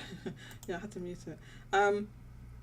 We'll be hosting a special live stream leading up to the Nintendo N1C midnight launch. Oh my god, they're really making a really big deal of this. Tune in starting at 6 So the 5th? No, the 11th? Sorry, I can't read American dates. 11th of the 5th? May 11th. May 11th. Which is a Thursday. It's God, the day before. God, you're right, it is. At 6:45 p.m, which would be like morning for me. P2. To watch Nintendo Treehouse Live and more. They're doing a whole event. This isn't just Treehouse. This is an event. They're doing like an event on the New York store. Yes, it's a whole event. It's a whole ass event. Holy crap! They're making a really big deal of it, man. Yeah, and apparently you needed a reservation to go to the event, and it crashed like the moment it went up. Surprise, surprise. Someone listened to our podcast. Okay, so but I guess Kurt and Krista said they should have an event or something like that. Because I mean, they did it for. I mean, they didn't have a whole giant event for like Mario Odyssey. I don't know what they did for Breath of the Wild, but they had a big old event for. I mean, the Breath of the Wild one was the launch of the Switch, so. It was a launch, exactly. It was a launch of the Switch. So yeah, they're making a really big deal of this. It's gonna sell more than 100,000 copies in Japan. It will sell more than 100,000 copies in Japan. Yes, it will. First week, it will sell more than that. I don't know how much more. What I want to know is how much of those spoons they're gonna sell. Like I'm like. Of how what? Much of Oh, the spoon. spoon. We know how much spoons they sold because hang on, we do know because it's. Oh, not that. Hello, everyone. I wanted to look at Benji's response, but we haven't got time. Yes, we do know how many spoons. No, wait, hang on. We do know how many spoons. Somebody wrote it on here. The spoons, yes. The one with the spoon. Okay, I'll find it and I'll tweet it out later. I'll put it in Discord. Somebody did. They collated it and put the one with the spoon, on there.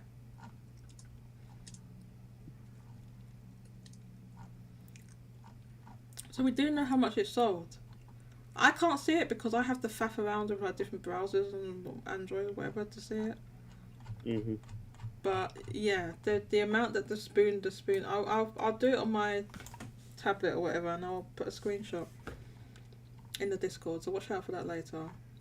I want Nintendo to announce how much the special spoon edition Oh my sold. god, the spoon. But the spoon. But the thing is with the spoon is that isn't Nintendo that's done. That's Amazon. They have decided to put a pre-order of a spoon, a pre-order bonus of a spoon. That's their decision. Like you go to different shops and everything, and have different pre-orders. They decided to have a spoon. I don't understand like this spoon. It's just literally a spoon that says The Legend of Zelda on it. It's got like a symbol from the game and then the Triforce on it. Or Hylian, whatever this is. I don't know. And then we looked at another thing. There was like they had like almost like a whole cutlery set. They had like a fork as well.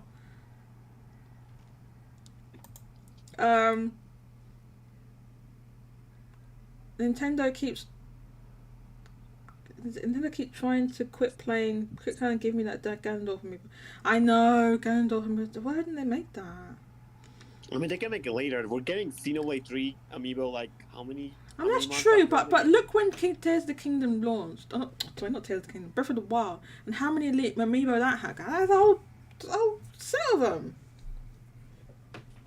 And I'm still salty because there's certain amiibo. I haven't got the Skyward Sword link. I can't get the two. Anyway, I'm getting salty now, so I can't get them. I mean, they're reprinting a bunch of them.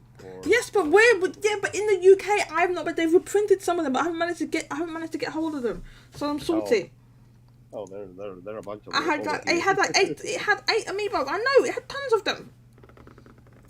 Thank Me Center. Besides the Power Glove design, did they mention what else would be a perk of the Link Tears of the Kingdom amiibo? I don't know. Besides that, no. We just here's the thing: when it comes to the perks, you get those perks are just like it's a perk. It's a Brucey bonus because most people don't buy it. Most people buy amiibo for it being a little statue. Oh look! Here, look! Here's the spoon.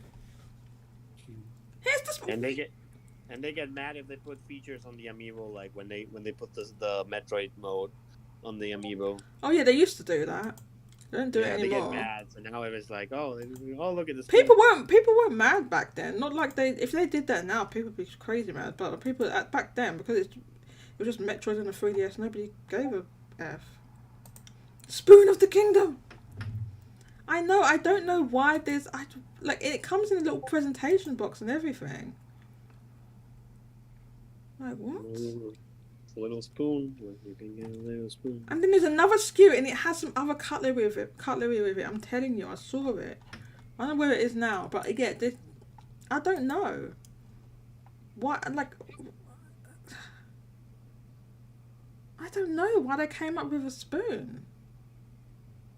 This is literally Amazon. This is Amazon.co.jp. It's they decided on this pre-order bonus of a spoon. Dan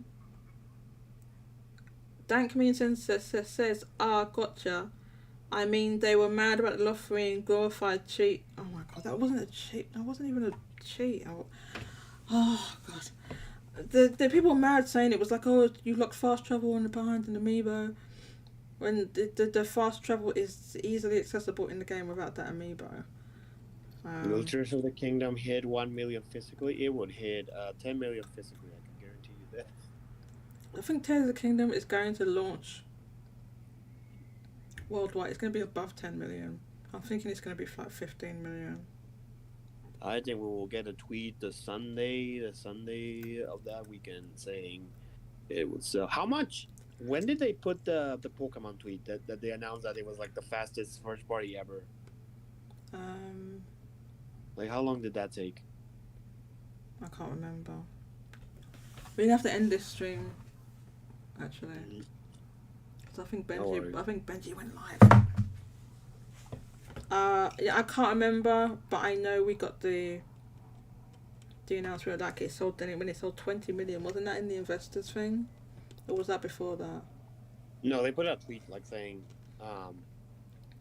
like Pokemon sold like this many copies. Okay, so I think this Zelda, Tears of the Kingdom, like they are really they're hyping this. Even though this thing has been, people are hyped. Even though this has been leaked, people are hyped out of their brains. They're hyped out of their brains, and it's gonna sell even with the.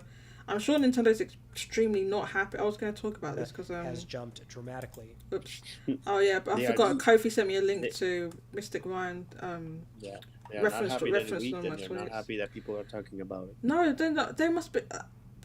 I can imagine they must be furious. They must be absolutely spitting feathers. That it's but here's the thing. Even though it has leaked, and people are illegally downloading it. I don't think it's going to hurt the sales of the game in any significant way. Oh no! Pokemon always leaks, and they never get bad. Basically, the reason is that in order to play the game, you need to have first of all, you need to be somebody that's into all this emulation and doing all that anyway. You got to be someone who's more of a tinkerer who's doing it on PC. You need a PC that's strong enough, or you need. Or some people got a specialist thing like how many people have a Steam Deck? Not that many. Or you need to have a hacked Switch. And from my understanding, only the first 20 million or so Switches are hackable.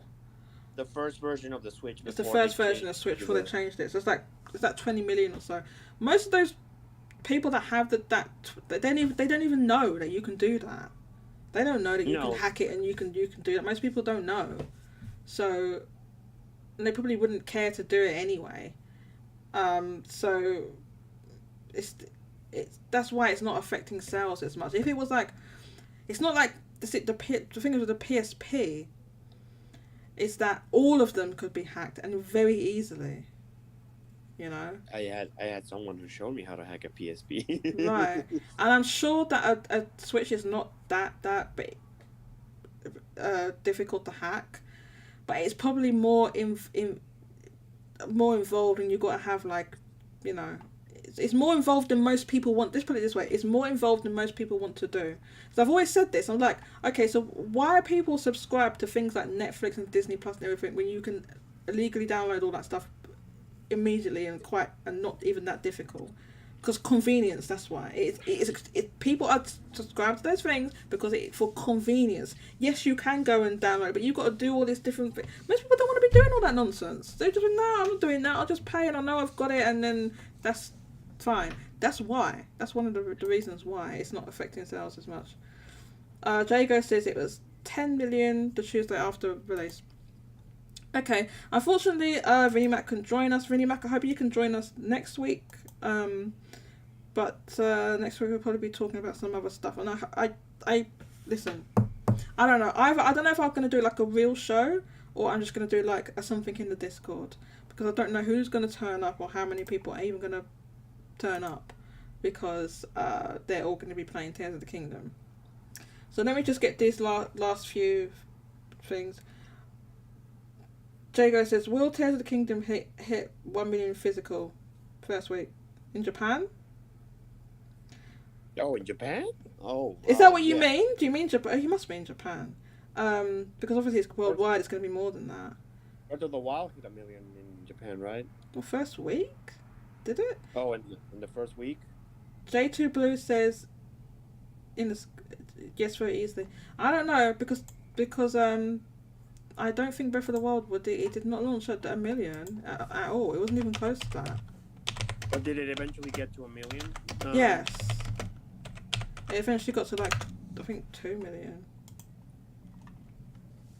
Oh god, what's it? Hang on, why did it show me Pokemon? Huh? It showed me the wrong thing. Okay, this is what I'm going to look at. Yeah, it's at 2 million now. It didn't launch anywhere close to that. It was 193,000 on the Switch and 45,000 on the Wii U. It's not even 250,000. So no, it's not gonna. I don't know. And now it's like physical is over 1 million. So the first week it did. It'll eventually hit 1 million. It's not gonna. It's not gonna launch at 1 million. Yeah, I don't know if it's gonna launch at 1 million, but it'll. It's not gonna launch at 1 million physical. I've said this before. Like J2, you're saying easily. Oh yeah, worldwide, it's gonna be way more than 1 million. It's gonna be like 10, 15, maybe even 20 million. It's not going to be just 1 million. But physical in Japan, it's going to be above 200,000. You could be looking at 300,000 to 400,000. I know MPD doesn't count digitals because Nintendo doesn't want to give digital. Yeah. They should, but I don't. I really wish Nintendo would submit. Oh my god, please Nintendo, please. Please. And all these other companies as well that withhold data. It's just, oh my god. And like when they announce like, oh, this thing sold that much, I'm like, oh my god, please. I'm just like, please give us a platform breakdown. Please. I just need to know. Give me a platform breakdown. They took out the platform specific rankings, which I know they did. They did right, and you know they did that right before Octopath Traveler 2 launched. I'll never forgive them. Johanna says we will get the whole dinnerware set for the next Zelda. Yeah, I think it was 10 million on the first 3 days for Pokemon Scarlet and Violet. Yeah, I meant just domestically. Domestically within Japan, it's not going to launch at 1 million physical. It'll launch. I think it'll launch at 200,000. It'll be over 200,000. It's not going to be 1 million. 1 million, no. Don't forget, digital's going to be extremely high for this because they've literally made like a point of pointing out to people, look, you can get Breath of the Wild plus Tears of the Kingdom for like 10,000 yen or something, which is like way cheaper when just the game by itself is like 7,000 yen. Is 7,000 yen or something like that. 300,000 first week. Yes. Okay, so let's peace out with this one. Let's play this the Rifty Beats. We're gonna peace out with Rifty Beats. You probably can't hear this unless you get on the stream. So I'm here to the stream so I don't make an echo. So we're gonna peace out. This is my favourite track from the Final Fantasy VII Lo-Fi by Rifty Beats. Unfortunately, it's only a 1 minute 49 long, but this is my favourite track. So we're gonna end because I'm gonna jump over to Ben. I don't know if, you know, I normally go over there and mod. So I kind of wanted to, like, I had to miss his show a couple of times. Anyway, this is my favorite track, so we're gonna peace out with this lo-fi. Thank you to everyone that joined me today. Thank you, Kike. Yeah, no, it's fire. Just J2. Are you talking about this song? It's fire, isn't it? It's fire. No, that's it. That's what I'm chatting about. Yes, this track's fire. I said that. I know it's my favourite one. I wish they had a longer version of it. Unfortunately, there's only like a 1 minute 49 version of it. There's not a long version of it. Well, this is my favourite one. It's just like the, you know, the victory music. The remix. This track's banging. This is an absolute banger. Yeah, JT said the vouchers things. With vouchers being £84, both Breath of the Wild and Tears of the Kingdom £60 exactly. It's a massive saving. So yes, there's going to be like a massive digital share for this. So yeah. So anyway, thank you everyone that joined me today. As I said, Keycare, Mousy was joined, Kofi was here, Vinnie Mac was here. I was gonna say Chow Hedgehog, but that is Keycare. Jaco, thank me Center. I said Mousy. I'm trying to miss anyone. J2, thank you. I'm butchering your name. I know I'm butchering it. I apologize. Johannes, thank you very much. Roche was here. For once, Roche did nothing about Team Asano. But surprisingly, it's the first time ever. It's literally the first time ever. They've never said anything about Team Asano. I got away with it. I got away. He forgot. Roche forgot. This Team Asano. Okay, so I got one. Look, I'm gonna be professional. I'm gonna stream ending. We're finishing with Final Fantasy VII Lo-Fi. So yeah, thanks everyone, and if you can join me over on Benji Sales, I've got a link to that. Yeah. No, wait, hang on. Anyway, this isn't it. Let me get the live link. Get the live. He's talking. He's talking. I think it's a share. Here we go. So join me over on Benji Sales chat, and I'll talk about what I'm going to do for next week during the week. Okay, that's what I'll do, and I'll talk about my plans for the week. Thanks everyone for joining me. Catch you later. Bye bye.